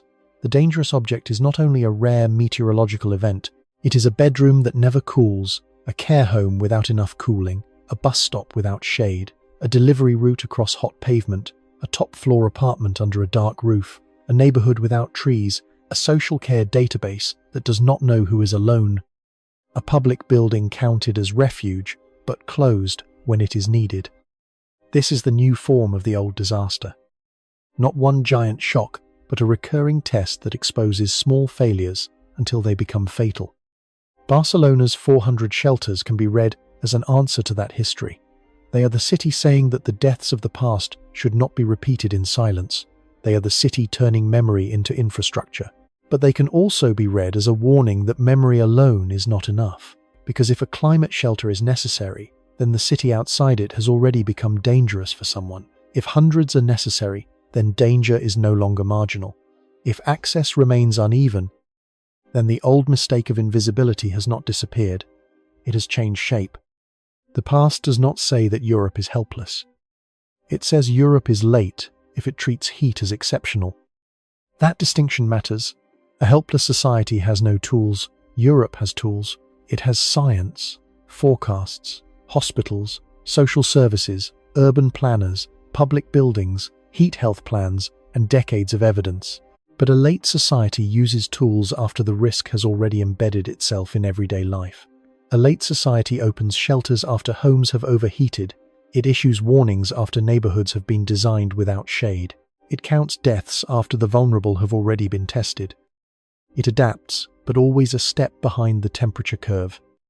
The historical record gives the present one clear message. The next disaster does not need to look new to be dangerous. It can look like summer. It can look like a familiar red map. It can look like tourists under awnings and older residents behind shutters. It can look like a library that has become a shelter. It can look like a city doing many of the right things and still revealing that the problem has grown larger than the old emergency playbook. That is why 2003 has returned in a new form. Not because Europe learned nothing. Because what Europe learned then was designed for a climate that has already moved on. Vulnerability is not a side chapter in the heat story. It is the place where the heat becomes personal. A city can publish the same forecast for everyone, the same number appears on the weather map, the same red warning covers the same municipal boundary, the same public message tells residents to drink water, avoid the hottest hours, lower blinds, check on vulnerable people, and find a cool place. But the heat that enters a life is never only the heat in the forecast. It is the heat filtered through the home, the job, the body, the bank account, the street, the language, the neighborhood, and the social network around a person. That is why two people can live in the same Barcelona and not live in the same climate. One person wakes in an apartment with insulation, cross-ventilation, a working air conditioner, a shaded street below, and enough money to keep cooling on without fear of the bill, that person may still complain about the heat. The heat may still be unpleasant, even exhausting. But there are breaks, there are cooled rooms, there is sleep, there is a refrigerator full of water, there is a phone with alerts, a flexible schedule, and the confidence to enter any public building that offers relief. Another person wakes in a small room under a roof that stored yesterday's sun. The window faces an inner courtyard where the air hardly moves. The fan pushes warm air from one side of the room to the other. The electricity bill is already a source of anxiety. The building has stairs, no elevator, and walls that were better prepared for keeping winter cold out than for keeping summer heat from accumulating inside. Outside, the nearest shade may be across a street of bright pavement. The nearest climate shelter may be close on paper, but far in practice. The forecast is the same. The exposure is not. This is the layer of vulnerability hidden behind Barcelona's climate shelter network. The shelter map may show points of protection, but the city beneath the map is uneven. Some homes are able to resist heat, others absorb it and hold it like a fever. Some streets soften the day with trees, fountains, benches, and wind. Others force pedestrians through hard surfaces that radiate heat upward. Some residents can rearrange time, others cannot. Some people can treat a hot afternoon as a reason to stay indoors. Others must deliver packages, clean streets, carry materials, care for children, serve tourists, cook in kitchens, or commute through the worst hours because income depends on movement. Heat becomes most dangerous where the ability to choose disappears. That is why the vulnerable are not only the medically fragile, they are also the people whose lives give them fewer exits. The World Health Organization describes heat risk through the body and through circumstance. Older people, children, people with chronic disease, people with disabilities, pregnant women, outdoor and manual workers, people in poor quality housing, and people without reliable access to cooling all face higher danger. European climate health guidance adds people living in socially and economically deprived urban settings, migrants, travelers, and those with cardiovascular, respiratory, kidney, metabolic, mental health, or endocrine conditions. These categories can sound clinical when listed. In a city, they overlap inside real lives. An older woman may also live alone, a delivery worker may also be a migrant, a child may also live in a crowded flat, a person with diabetes may also be poor, a cleaner may work in the heat and then return to a home that is still hot at night. A person with a mental health condition may miss warnings, avoid public spaces, or be taking medication that affects hydration and temperature regulation. A person sleeping rough may be unable to escape either the sun or the stored heat of pavement. Vulnerability is rarely one thing, it is a stack. That stack is what makes the headline number incomplete. The death toll says heat is deadly. It does not show who was already close to the edge before the heat arrived. In Barcelona, researchers have tried to map that hidden edge. A study reported by El País, developed by researchers from the Polytechnic University of Catalonia, estimated that around 28% of households in the city are vulnerable to heat waves. Almost 1 in 4. The important point is not only the percentage, it is what the researchers measured. Proximity to climate shelters, potential for cross-ventilation, building conditions, and population density. In other words, vulnerability was not treated as a feeling, it was treated as a property of the built environment. That matters because heat risk often hides inside architecture. A flat with cross-ventilation can release heat when cooler air is available. A flat with only one exposed facade may trap it. A building with shaded openings behaves differently from a building under direct sun. A dense district with narrow streets may offer shade at certain hours but poor airflow at others. A top floor under a dark roof can become dangerous before anyone outside sees a problem. A courtyard can either move air or hold it still. A window can be a relief at night or useless if the outdoor air remains hotter than indoors. The home is supposed to be the first shelter. For many people, it is the first failure. That is the central human problem behind climate shelters. They are not only needed because the streets are hot, they are needed because private interiors are becoming unreliable. The apartment, the bedroom, the care home room, the rented flat, the top floor unit, the crowded shared accommodation, these are the places where heat can become intimate and invisible. Public disaster images show damaged infrastructure outside. Heat vulnerability often begins when the outside world looks normal and the inside room becomes unlivable. This is why energy poverty changes meaning in a warming climate. In winter, energy poverty is often imagined as the inability to heat a home. In summer, it becomes the inability to cool one, but cooling is still too often treated as comfort rather than protection. A person who cannot afford air conditioning may not simply be uncomfortable. A family that avoids using cooling because of electricity costs may be accepting health risk without calling it by that name. An older resident who keeps the fan running but never reaches a truly cool room may be surviving by luck and endurance. The question is not whether every home needs the same machine. The question is whether everybody has access to recovery. Recovery is the missing word in many heat conversations. Public warnings focus on the peak, the hottest hours, the maximum temperature, the red zone on the map. But vulnerable people often need recovery more than information. They need a room where the body can stop fighting. They need nights cool enough to sleep. They need water within reach. They need a neighbor, family member, social worker, or health service that notices distress early. They need work rules that allow the body to stop before damage begins. They need a city that does not make survival depend on personal toughness.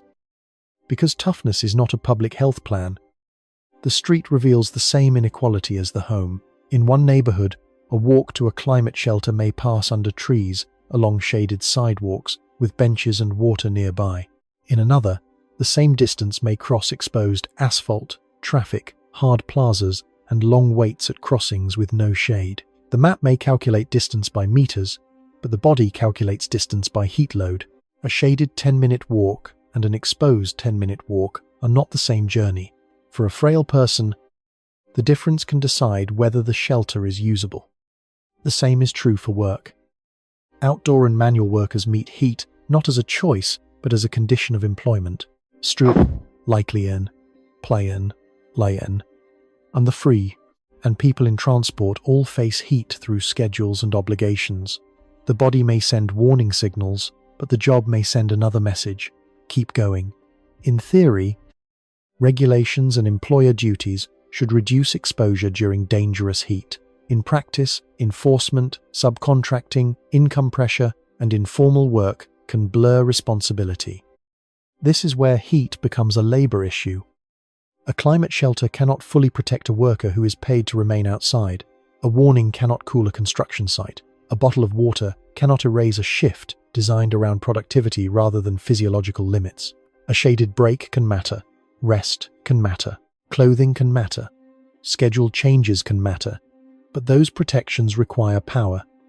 The worker must have enough power to stop, and the employer must have enough obligation to allow it.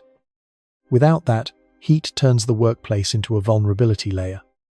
Then there is age. Europe's aging population makes the heat problem more severe because older bodies often cool less efficiently, feel thirst less reliably, and live with more chronic conditions. But age alone is not the whole story. The risk grows sharper when age meets isolation.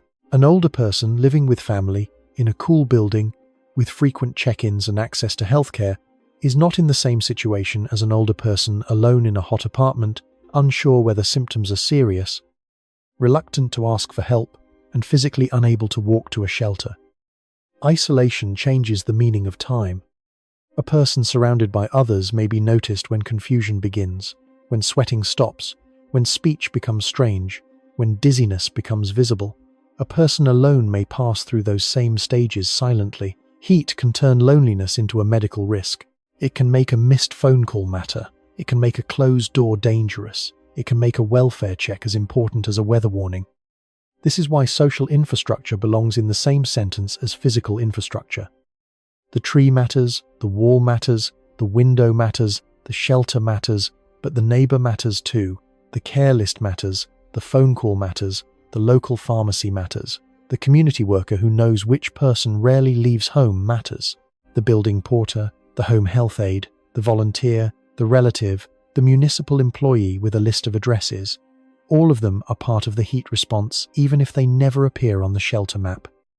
The fragile system is not only concrete and electricity. It is attention. A city fails in heat when it does not know who is missing until the ambulance arrives. That is why this moment is more dangerous than the headline number suggests. The headline number measures deaths after the fact. It does not measure near misses. It does not measure nights without sleep, kidney strain, emergency visits avoided only by chance, families moving children from room to room, workers finishing shifts with headaches and nausea, older residents sitting in dark rooms to escape sunlight while the indoor air grows stale. It does not measure people who survived but were weakened. It does not measure the erosion of normal life. Heat can degrade a city before it produces a catastrophe large enough to dominate the news. Schools may struggle to keep classrooms safe. Hospitals may face more admissions while also trying to keep their own buildings cool. Care homes may need more staff just as staff themselves are exhausted. Public transport may become harder to use for people with limited mobility. Power demand may rise when cooling becomes essential. Water points may become more important. Parks may become refuges or unusable, depending on shade and maintenance. The city does not break in one place. It strains everywhere that people must keep functioning. And those strains are not evenly assigned. The wealthier resident buys adaptation privately, better windows, better cooling, better flexibility, better mobility. The poorer resident waits for adaptation publicly, a shaded street, a free shelter, a renovated building, a social check, a labour rule, a public fountain, a housing policy. If the public system is slow, the gap becomes bodily. One person experiences climate change as higher bills and inconvenience. Another experiences it as a room that cannot be slept in. This is the most uncomfortable truth in the Barcelona story. Climate risk does not only expose weather, it exposes citizenship in practice. It asks who receives protection automatically, who has to search for it, who has to pay for it, who has to prove need, and who is left to endure. A climate shelter network can reduce that injustice, but only if it is designed around the least mobile, least informed, least wealthy, least socially connected person in the neighbourhood.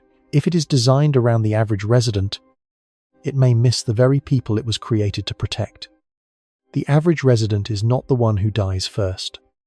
The first casualties often come from the margins: the old, the sick, the isolated, the poor, the overworked, the unhoused, the undocumented, the person without language access, the person without a doctor, the person without a cool room, the person without the right to stop. Heat moves toward these margins because society has already made them thin. That is why the shelter door is such a powerful image. From outside, it looks like access. From the perspective of vulnerability, it is a test. Can the person reach it? Can the person enter it? Can the person stay? Can the person know it exists? Can the person afford the route, the time, the dignity cost, the lost wage, the physical effort? Can the shelter cool not only a healthy adult passing through, but a fragile body arriving late, tired, dehydrated, and afraid? If the answer is yes, the shelter may save a life. If the answer is no, the map has overpromised. Barcelona's heat response, therefore, has to be read on two levels at once. On the first level, the city is building a real and necessary protection network. On the second level, the very need for that network reveals how many other systems are underperforming. Housing is underperforming when homes cannot remain safe. Urban design is underperforming when streets become exposure corridors. Labour protection is underperforming when workers cannot avoid dangerous heat.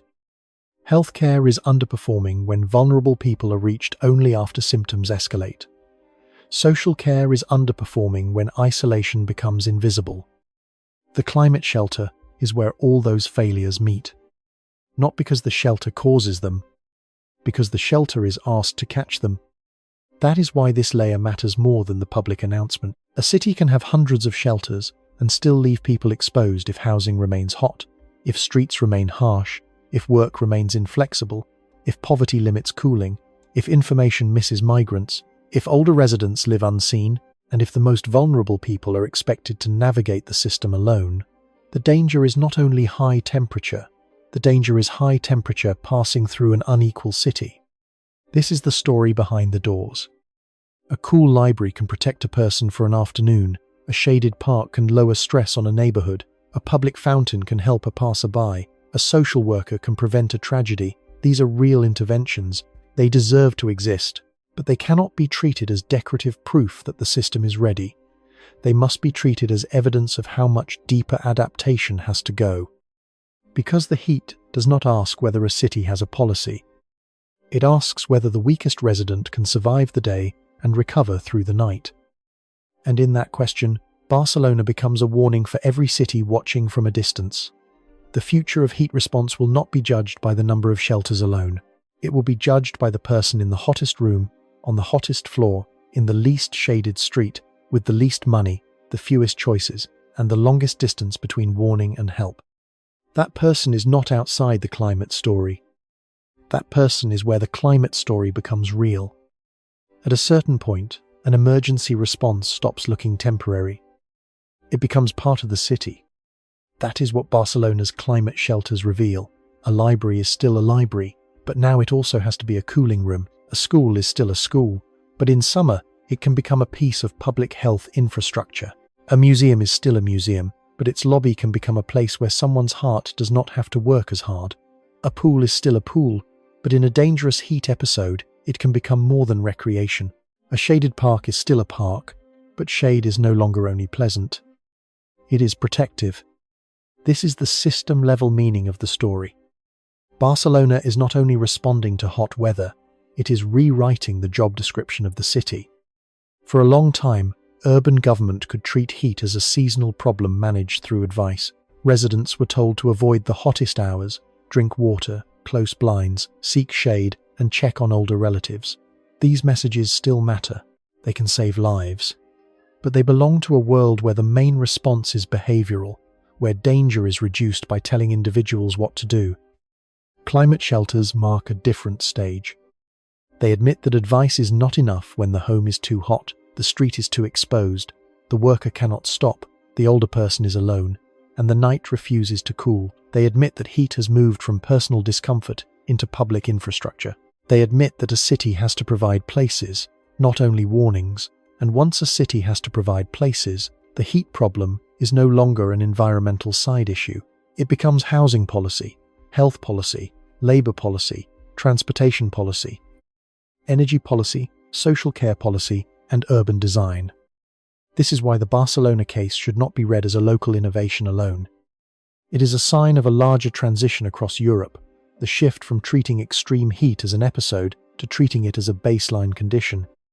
A baseline is not the most extreme event, it is the background from which events begin.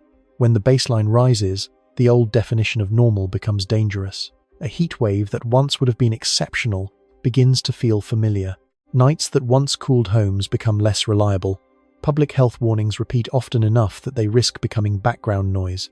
City departments that once activated only during rare emergencies find themselves preparing earlier, longer, and more often. That is how emergency becomes climate. Not through one announcement, through repetition. A shelter opens for one summer, then more shelters are added, then signs appear, then the map expands, then vulnerable neighborhoods are prioritized, then health warnings are connected to outreach, then libraries, museums, schools, civic centers, parks, pools, and pharmacies are pulled into a network. Then the question changes from what will the city do during a heat wave to what kind of city is needed when heat waves are part of the operating system. That question reaches far beyond Barcelona. Across Europe, many governments now understand that heat is a health hazard. The European Environment Agency and the European Climate and Health Observatory report that 21 of 38 EEA member and cooperating countries have heat health action plans in place, while 20 of 38 have systems to monitor heat impacts on health. Those numbers show progress. They also show the gap. If heat is Europe's deadliest climate-related health risk, then a continent where many countries still lack full plans or surveillance is not fully prepared. It is partly prepared. Partial preparation is dangerous because it can look like readiness from a distance. There is a warning system, there is a website, there are recommendations, there may be a list of vulnerable groups, there may be a hotline, there may be a city map, there may be cooling spaces, there may be official language saying the risk is understood, but heat response depends on the links between those pieces. A plan without real-time health data is slow, data without outreach is incomplete, a shelter without staffing is fragile, a warning without housing protection is limited. A hospital alert without prevention means the system is already receiving the damage. The failure is not always absence. Sometimes it is fragmentation. Heat moves through the whole city, but government often responds through separate departments. The weather service issues the alert. The health department writes the advice. The social service department holds lists of vulnerable people. The housing department manages renovations slowly. The parks department plants trees. The transport system manages bus stops and stations. The labor inspectorate oversees workplaces. The energy system determines who can afford cooling. Emergency services respond when the body fails. Each piece matters, but heat does not care which department owns which piece. The body experiences the city as one system. If one part fails, the whole response can fail. This is why Barcelona's climate shelters are both practical and symbolic. Practically, they create cool places that people can use. Symbolically, they reveal that the traditional boundaries between departments are breaking down. A culture building becomes health infrastructure. A school becomes emergency adaptation. A park becomes climate defense. A social worker becomes part of heat warning implementation. A building schedule becomes a mortality variable. A pool entry fee becomes a public health question.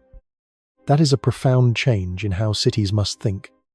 In the old model, infrastructure meant roads, bridges, pipes, electricity, hospitals, and emergency services. In the heat era, infrastructure also means tree canopy, shaded walking routes, indoor thermal safety, night cooling, public fountains, social care networks, neighborhood trust, building materials, labor protections, and the opening hours of ordinary public rooms. The city's cooling capacity becomes as important as its drainage capacity. Its ability to keep people alive in heat becomes as essential as its ability to move traffic or collect waste. That is not a metaphor. It is a governance problem. Because heat turns ordinary design choices into health outcomes. A street without shade becomes a risk corridor. A dark roof becomes a heat source. A poorly insulated care home becomes a danger zone. A bus stop without shelter becomes a waiting room under stress. A third-floor apartment without ventilation becomes a private emergency. A neighborhood without green space becomes a thermal burden. A work schedule that ignores heat becomes a medical exposure plan. Once this is understood, the question of adaptation becomes less comfortable. It is not enough to ask whether a city can open shelters during a heat wave. The deeper question is why so many people need to leave home to be safe. Why is the apartment not survivable? Why is the route to cooling so exposed? Why is the worker still outside? Why is the older resident unknown to the system? Why is the warning easier to issue than the building is to cool? Why is the city better at announcing danger than removing it? This is where the idea of a new baseline becomes unavoidable. A new baseline does not mean every summer day is extreme. It means the system must assume that dangerous heat will recur often enough to shape planning. That changes everything. Hospitals cannot treat heat as an occasional surge only. Care homes cannot treat cooling as optional. Schools cannot assume classrooms will be safe by default. Housing policy cannot focus only on winter warmth. Urban planners cannot treat shade as beautification. Employers cannot treat heat breaks as generosity. Emergency managers cannot wait until the forecast turns red to find vulnerable people. The baseline changes the calendar. Preparation has to happen before summer. Renovation has to happen before the heat episode. Tree planting has to happen years before the shade is needed. Data systems have to identify isolated residents before the alert. Labor rules have to be clear before the dangerous hours. Public buildings have to decide their climate role before August. Communication has to reach people before symptoms begin. Heat punishes delay because the body has a short deadline. A city can postpone a renovation plan for another budget cycle. A body cannot postpone dehydration. A government can debate shade strategy for years. A heart under heat stress cannot wait for political consensus. A city can announce long-term resilience. An older person in a hot room needs relief that day, that hour, that night. This is the tension inside European heat response. Long-term transformation is essential, but heat is already here. That is why climate shelters are appealing. They are visible. They are faster than rebuilding the housing stock. They use existing buildings. They can be expanded season by season. They can help immediately. In a crisis, that matters. A cool room today is better than a perfect plan 10 years from now. But shelters can also tempt cities into a dangerous middle ground, where emergency relief is mistaken for structural adaptation. A shelter can save a life, but it cannot make every home livable. A shelter can reduce exposure, but it cannot shade the route to itself unless the street is changed. A shelter can give several hours of cooling, but it cannot guarantee sleep through a hot night. A shelter can welcome vulnerable people, but it cannot automatically know who is too isolated to come. A shelter can show that the city cares, but it cannot replace housing standards, energy affordability, occupational safety, and social care. This is not a criticism of shelters. It is a warning about what shelters are being asked to cover. The phrase climate shelter sounds like an endpoint, but it should be treated as an alarm bell. It says the city has identified a dangerous gap between climate and everyday life. It says people need relief because other layers of protection are insufficient. It says that adaptation is no longer abstract. It has a floor, a chair, a door, a schedule, and sometimes a price. It says survival is becoming spatial. That idea should unsettle Europe. Because if survival depends on finding the right public room, then the city has already ceded too much danger to the heat outside and inside homes. The more shelters a city needs, the more urgent the deeper work becomes. Not fewer shelters, more honest shelters. Better shelters, free shelters, open shelters, trusted shelters, but also cooler homes, shaded streets, protected workers, stronger health surveillance, and social systems that know where risk lives. The city of the future cannot be only a city with more emergency doors. It has to be a city that reduces the need for emergency doors. This is the larger model Barcelona points toward. The city is showing one version of adaptation, but Europe needs several layers at once. The first layer is forecasting, knowing when dangerous heat is coming. The second is warning, getting clear information to the public. The third is targeting, identifying the people and places most at risk. The fourth is access, opening cool spaces that are free, reachable, trusted, and available during the right hours. The fifth is prevention, redesigning homes, streets, workplaces, and care systems so that fewer people reach emergency thresholds. Many places have pieces of this system. Fewer have the full chain. That is the problem. Heat deaths often occur in the broken spaces between layers. The forecast was accurate, but the resident did not hear it. The warning was clear, but the person had nowhere cool to go. The shelter existed, but it was closed. The home had a fan, but no true cooling. The social service had a list, but it was outdated. The hospital was ready, but prevention failed before the patient arrived. The plan existed, but the plan did not reach the room. A system can be modern and still porous. Heat finds the pores. This is why surveillance matters. If a country does not monitor heat impacts on health in a timely way, it may not know where the response is failing until after the crisis. Mortality data that arrives months later can reveal the scale, but it cannot knock on a door during the heat wave. Emergency admissions can show stress, but only after people are already sick. Good surveillance is not just accounting, it is feedback. It tells officials which neighborhoods are suffering, which groups are being missed, whether warnings are working, whether shelters are used, and whether interventions need to change before more people are harmed. Without surveillance, adaptation can become theater. A city can show action without knowing impact. A government can issue warnings without knowing who received them.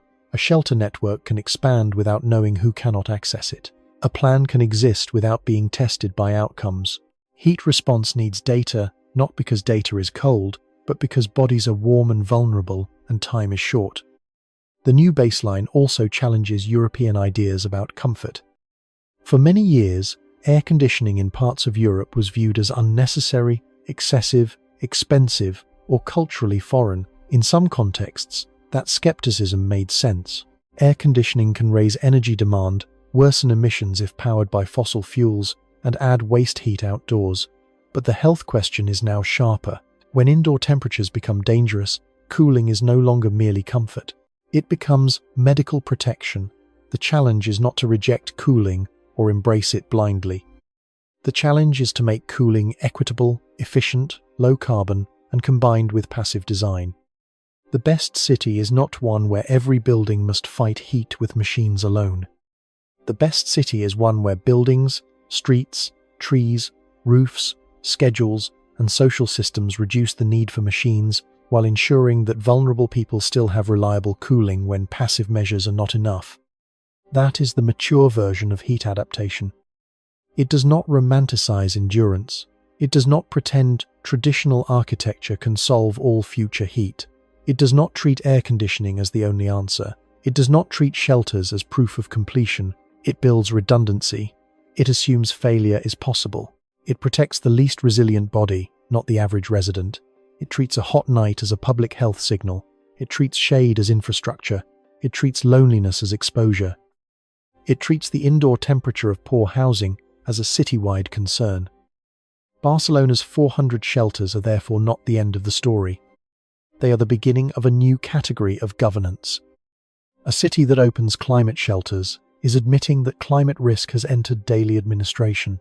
The Parks Department, the school system, the library network, the health service, the housing office, the energy policy, the emergency plan, and the social care system are all now part of the same heat response whether they were designed for it or not. This is how climate change becomes institutional, not only through conferences and emissions targets, but through opening hours, staffing rosters, renovation budgets, shaded benches, building codes, and phone calls to people living alone. The system is being asked to become climatic. The danger is that it may do so unevenly. Some cities will adapt faster. Some neighborhoods will receive trees sooner. Some buildings will be renovated first.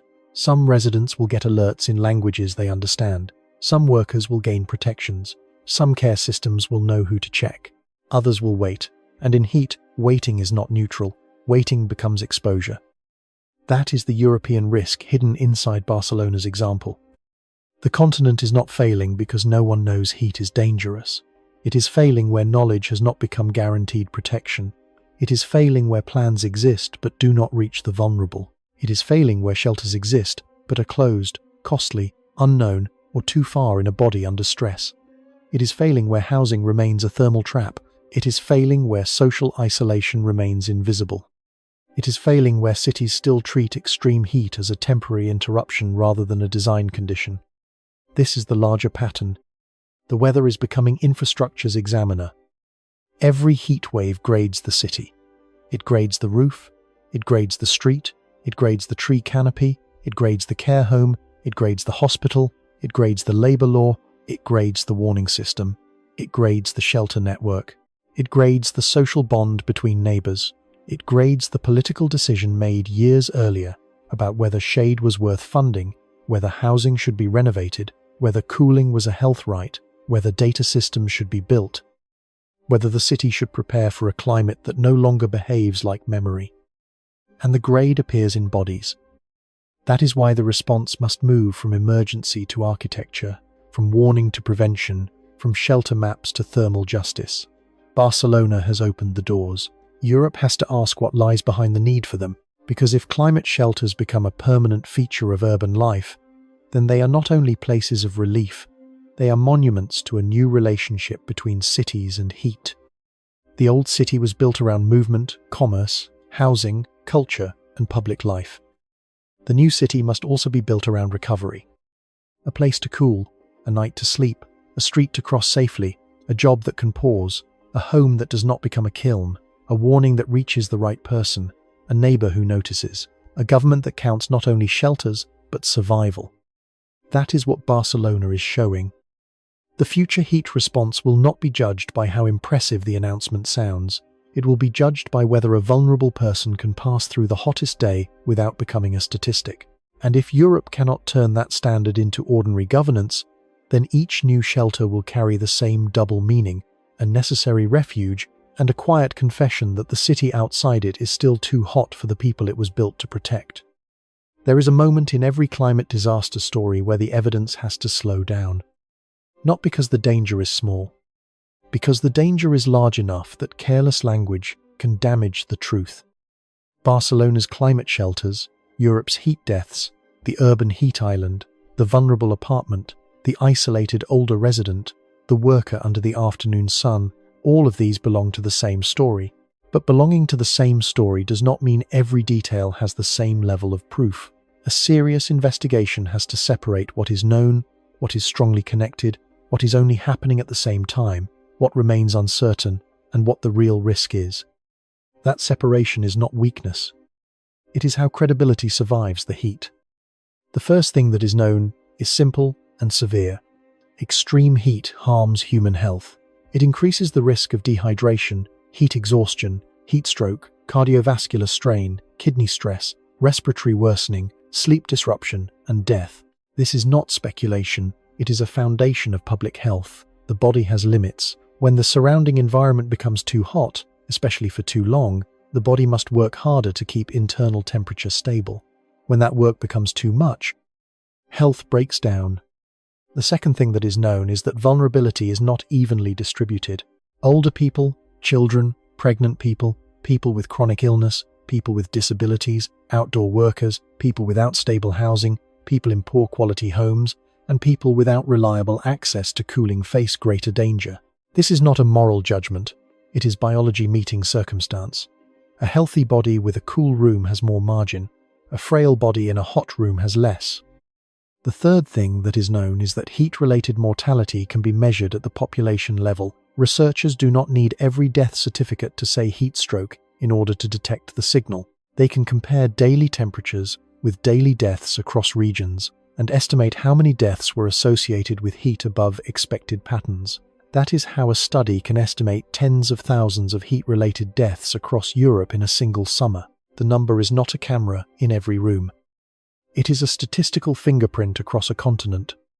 That distinction matters. A heat-related death estimate does not mean every person in the count died in the same way. It does not mean every death was dramatic, visible, or labelled as heat. It means heat likely increased mortality across the population. For some, the chain may have been heart disease. For others, kidney failure, respiratory distress, dehydration, confusion, a fall, or the worsening of an existing condition. Heat often acts as pressure, not as a single clean label. This is where the story has to avoid a common mistake. It should not say that every death during a hot period was caused directly by climate change. That would be too simple. It would also be wrong. A death is usually the end of many interacting factors: age, health, housing, medicine, income, social isolation, access to care, and temperature. Climate change can raise the odds and intensity of dangerous heat, but it does not erase the rest of the chain. Serious climate analysis does not replace medical reality. It connects to it. The next category is what is strongly related. Human-caused climate change is making heat waves more frequent, more intense, and longer lasting in many regions, including Europe, with particular concern for Mediterranean Europe. That connection is not built on one hot day or one city's discomfort. It comes from decades of climate physics, observations, and attribution science. A warmer atmosphere raises the baseline from which heat extremes emerge. When the baseline rises, the same weather pattern can produce higher temperatures than it would have in a cooler climate. But even here, precision matters. A particular heat episode should not be described carelessly unless attribution research has examined it. The correct claim is not that climate change personally created every hot afternoon in Barcelona. The correct claim is that climate change loads the dice toward hotter extremes, increases the background conditions in which heat waves occur, and makes events that once would have been rare more likely or more severe. The difference may sound small. It is not. It is the difference between evidence and exaggeration. Barcelona's climate shelters are also strongly related to climate adaptation, but they should not be misread. The shelters do not prove that Barcelona has failed. In fact, they prove that Barcelona is trying to act. A city that opens libraries, museums, schools, sports centres, parks, gardens, and community spaces for cooling has recognized heat as a public health hazard. That is better than denial. It is better than waiting. It is better than treating heat as a private inconvenience. The shelter network is a serious step, but it also does not prove that the system is sufficient. Both statements can be true at the same time. A shelter network can save lives and still reveal deeper weakness. It can be a real solution and a symptom. It can represent preparation while also exposing the fact that many homes, streets, work schedules, and care systems are not yet safe enough. The danger in public debate is the urge to choose one meaning.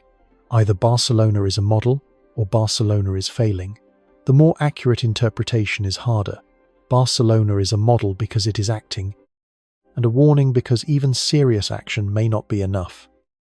Then there is the category of things that are only happening at the same time. A hot summer may coincide with higher electricity demand, tourism pressure, water stress, hospital strain, transit discomfort, or political debate. Some of those things may be connected to heat, some may be partly connected, some may have other causes. A serious script cannot take every problem that appears during summer and automatically call it a climate impact. Coincidence is not causation. Timing is not proof.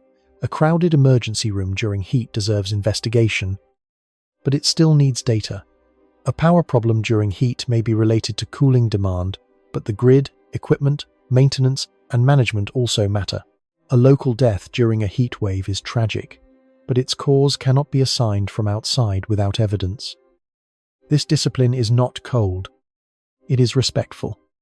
It respects the people affected by not turning their lives into a simple symbol. It respects science by not stretching claims beyond the data. It respects the audience by not using fear as a shortcut. And it respects the real danger by making sure the warning is anchored in what can be defended.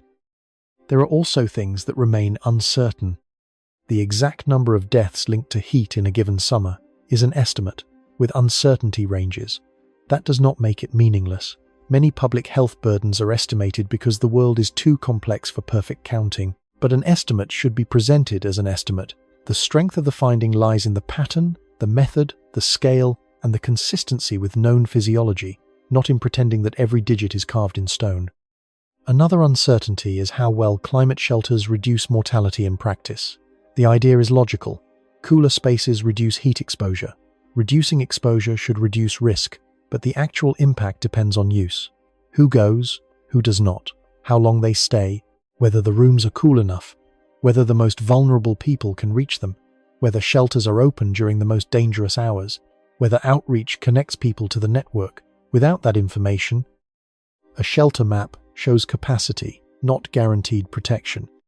That is why counting shelters is not enough. A city also needs to count access, usage, health outcomes, closed doors, language barriers, cost barriers, disability barriers, and the people who never arrive. The question is not only how many refuges exist, the question is whether the network changes the health result for the residents most likely to die. Another uncertainty is how people will adapt over time.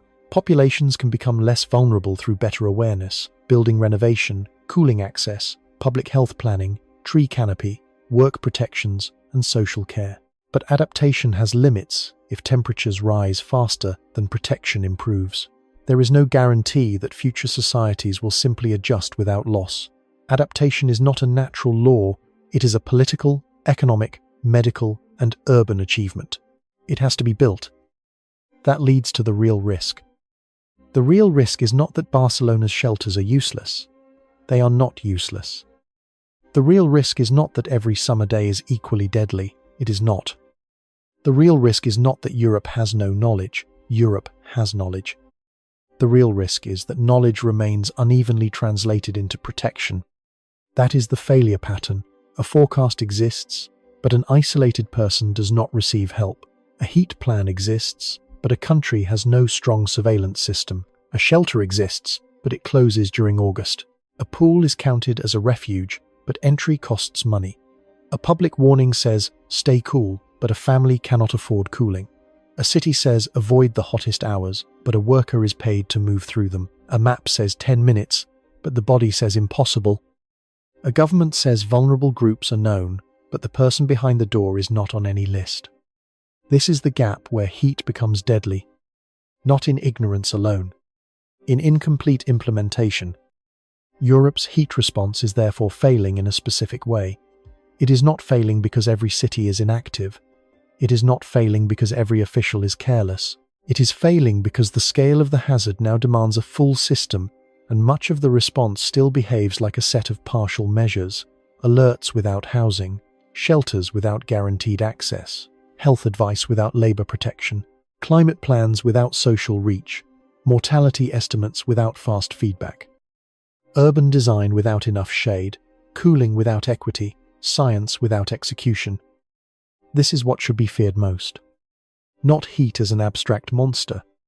Heat as a stress test that exposes the distance between what societies know and what societies are willing to change. The honest conclusion is not comfortable, but it is clearer than panic. Climate change is making dangerous heat more likely and more severe. Extreme heat kills through known biological pathways. Vulnerable people face the greatest risk. Barcelona's shelters are a necessary adaptation. Europe's mortality numbers show the stakes. But no single heat wave, death, closure, or city program should be turned into a claim larger than the evidence supports. The warning is strong enough without exaggeration. A continent does not need invented fear when real heat has already produced measurable death. A city does not need dramatic language when ordinary buildings are becoming refuges. A public health system does not need apocalyptic slogans when the gap between warning and protection is visible in schedules, fees, apartments, streets, and bodies. The truth is already heavy. Barcelona has opened hundreds of doors. That is true. Some of those doors may not be open, free, reachable, known, or usable for the people who need them most. That is the deeper concern. Europe knows heat kills. That is true. Europe has not yet turned that knowledge into equal, reliable, continent-wide protection. That is the systemic failure. And the future question is not whether every hot day can be blamed on climate change. The future question is whether cities will keep arguing over attribution while the practical work of protection falls behind. Because the body in the overheated room does not need a slogan. It needs a cooler night, a reachable shelter, a safe home, a protected job, a phone call, a shaded street, and a system that arrives before the ambulance. That is the line between truth and exaggeration. Exaggeration says the world is ending. Truth says the warning has already arrived, the evidence is strong, the gaps are visible, and the next loss will be harder to excuse because the danger is no longer unknown. At the end of this story, the image should return to a door. Not a dramatic door, not a door broken by floodwater or blackened by fire, a normal public door in Barcelona, a library door, a museum door, a school door, a sports centre door, a door someone may have walked past hundreds of times without thinking of it as a line between safety and danger. Then heat changes its meaning. A person steps inside, not because there is a book to borrow, an exhibition to see, a class to attend, or a game to play. The person steps inside because the body needs relief. The air outside has become too heavy. The apartment has not cooled. The street offers too little shade. The walk has taken more effort than it should. And for a few hours, that ordinary building becomes something larger than its original purpose. It becomes a place where the body can stop losing ground. That is the haunting image Barcelona leaves behind. 400 climate shelters sound like a triumph of planning. In many ways they are. A city that opens public rooms for cooling has accepted a truth that other places still avoid. Heat is not only weather, and adaptation cannot remain a slogan. It has to become physical. It has to become reachable. It has to become visible in neighborhoods where people live, work, age, and struggle. But 400 shelters also sound like a confession. They confess that the city outside those doors is not safe for everyone anymore. They confess that the old assumption of summer has weakened. They confess that homes are not always shelters, streets are not always passable, nights are not always restorative, and public warnings are not always enough. They confess that heat has entered the basic contract between a city and its people. That contract used to be simple in theory. A city should provide water, sanitation, transport, housing, healthcare, public space, schools, culture, and security. But the new heat reality adds another responsibility. A city must help the human body recover. It must create shade before shade becomes emergency. It must make homes livable before residents are forced to flee them. It must know who is isolated before a heat wave turns loneliness into a medical condition. It must protect workers before the hottest hour becomes part of the job. It must treat cooling not as luxury, but as a condition of survival. This is the central message. Barcelona's shelters are not only about Barcelona. They are about the transformation of European cities under a climate that no longer behaves like memory.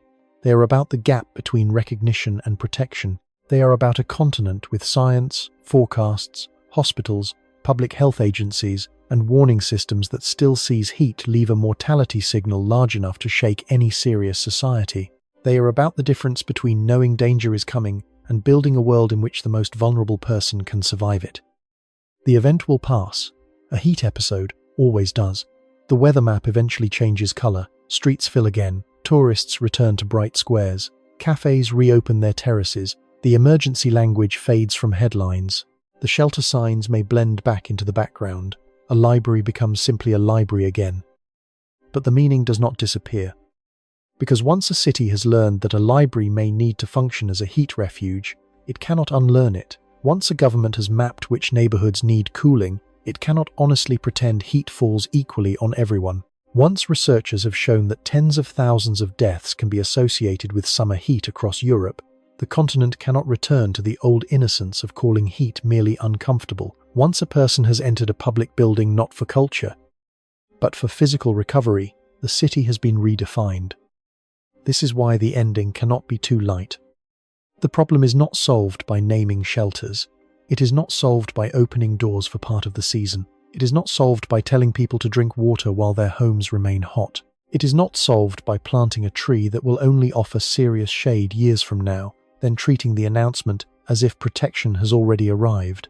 It is not solved by assuming that the vulnerable will identify themselves, read the warning, find the map, walk the route, enter the building, and ask for help at precisely the right moment. Heat response cannot depend on perfect behavior from people under stress. That is the mistake the future cannot afford. The person most at risk may be tired, confused, proud, isolated, poor, undocumented, disabled, working, caring for someone else, or simply unaware that the symptoms are serious. The person may think the heat is normal because summers have always been hot. The person may not want to bother anyone.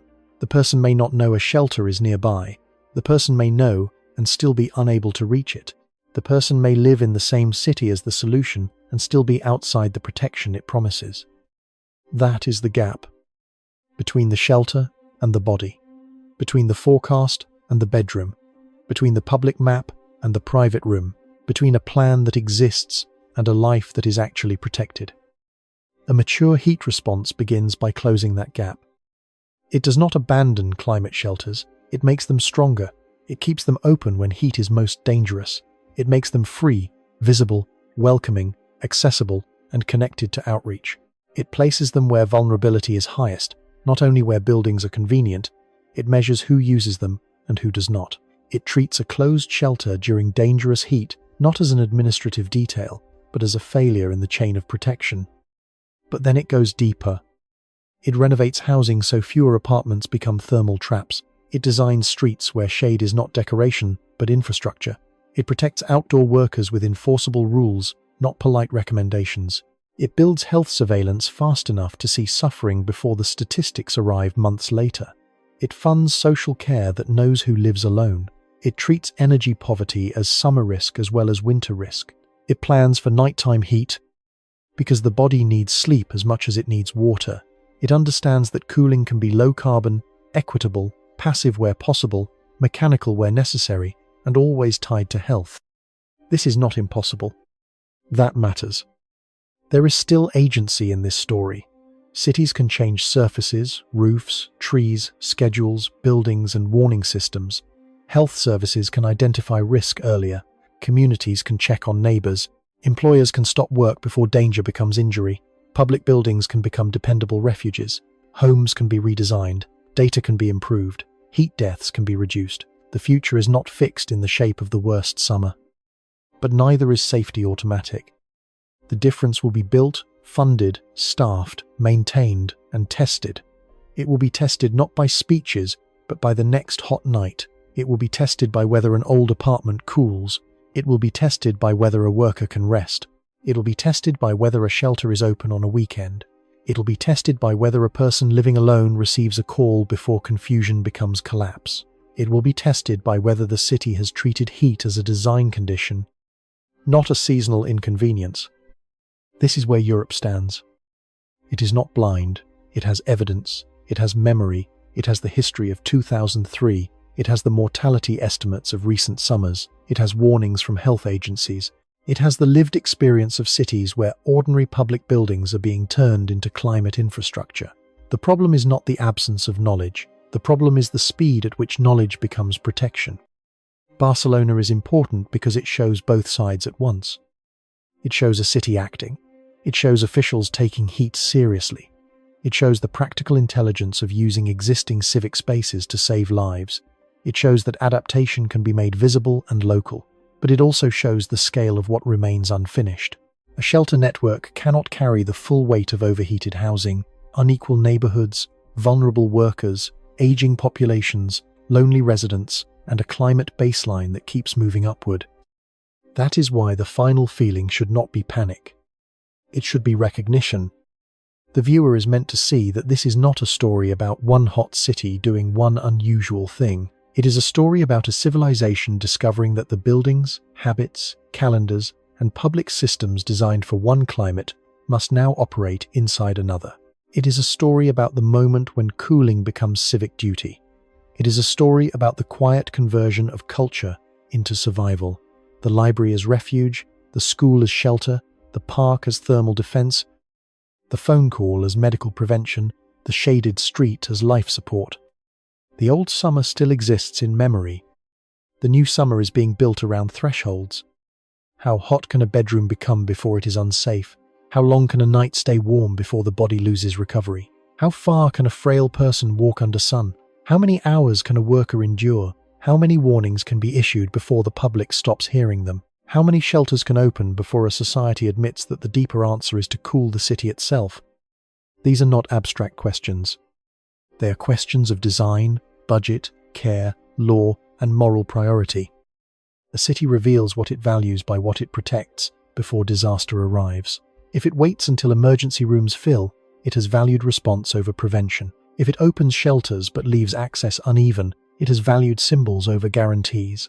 If it warns vulnerable people but does not know where they are, it has valued communication over connection. If it counts heat deaths after the fact but does not change housing, streets, labor, and care, it has valued measurement over transformation. The next stage has to be different. Barcelona's 400 shelters should not be dismissed. They may save lives. They may offer dignity in hours when private rooms become unbearable. They may teach other cities how to act quickly. They are a necessary part of the future. But they should not be allowed to become the whole future. A livable city cannot be one where people survive heat only by escaping their homes. A just city cannot be one where cooling depends on income, mobility, language, and confidence. A prepared city cannot be one where the most vulnerable resident must solve the final step alone. A serious Europe cannot keep treating heat as an emergency that arrives, kills quietly, and then leaves the calendar unchanged. The event will pass. The signal will remain. The signal is in the shelter door. It is in the mortality estimate. It is in the hot night. It is in the apartment that does not cool. It is in the worker still moving through the afternoon. It is in the public building asked to become a medical buffer. It is in the old map of Europe, now overlaid with a new heat reality. And the signal says this: the climate has already entered the ordinary city. Not only through storms, fires, floods, or distant melting ice, but through the temperature of a room, the walk to a library, the hours of a public building, the strength of an old heart, the price of electricity, and the shade missing from a street. That is why the Barcelona story lingers. It begins with 400 places to cool down, but it ends with a much larger question. Will cities be redesigned so people can live safely inside the new heat, or will they keep opening emergency doors after the old idea of summer has already failed?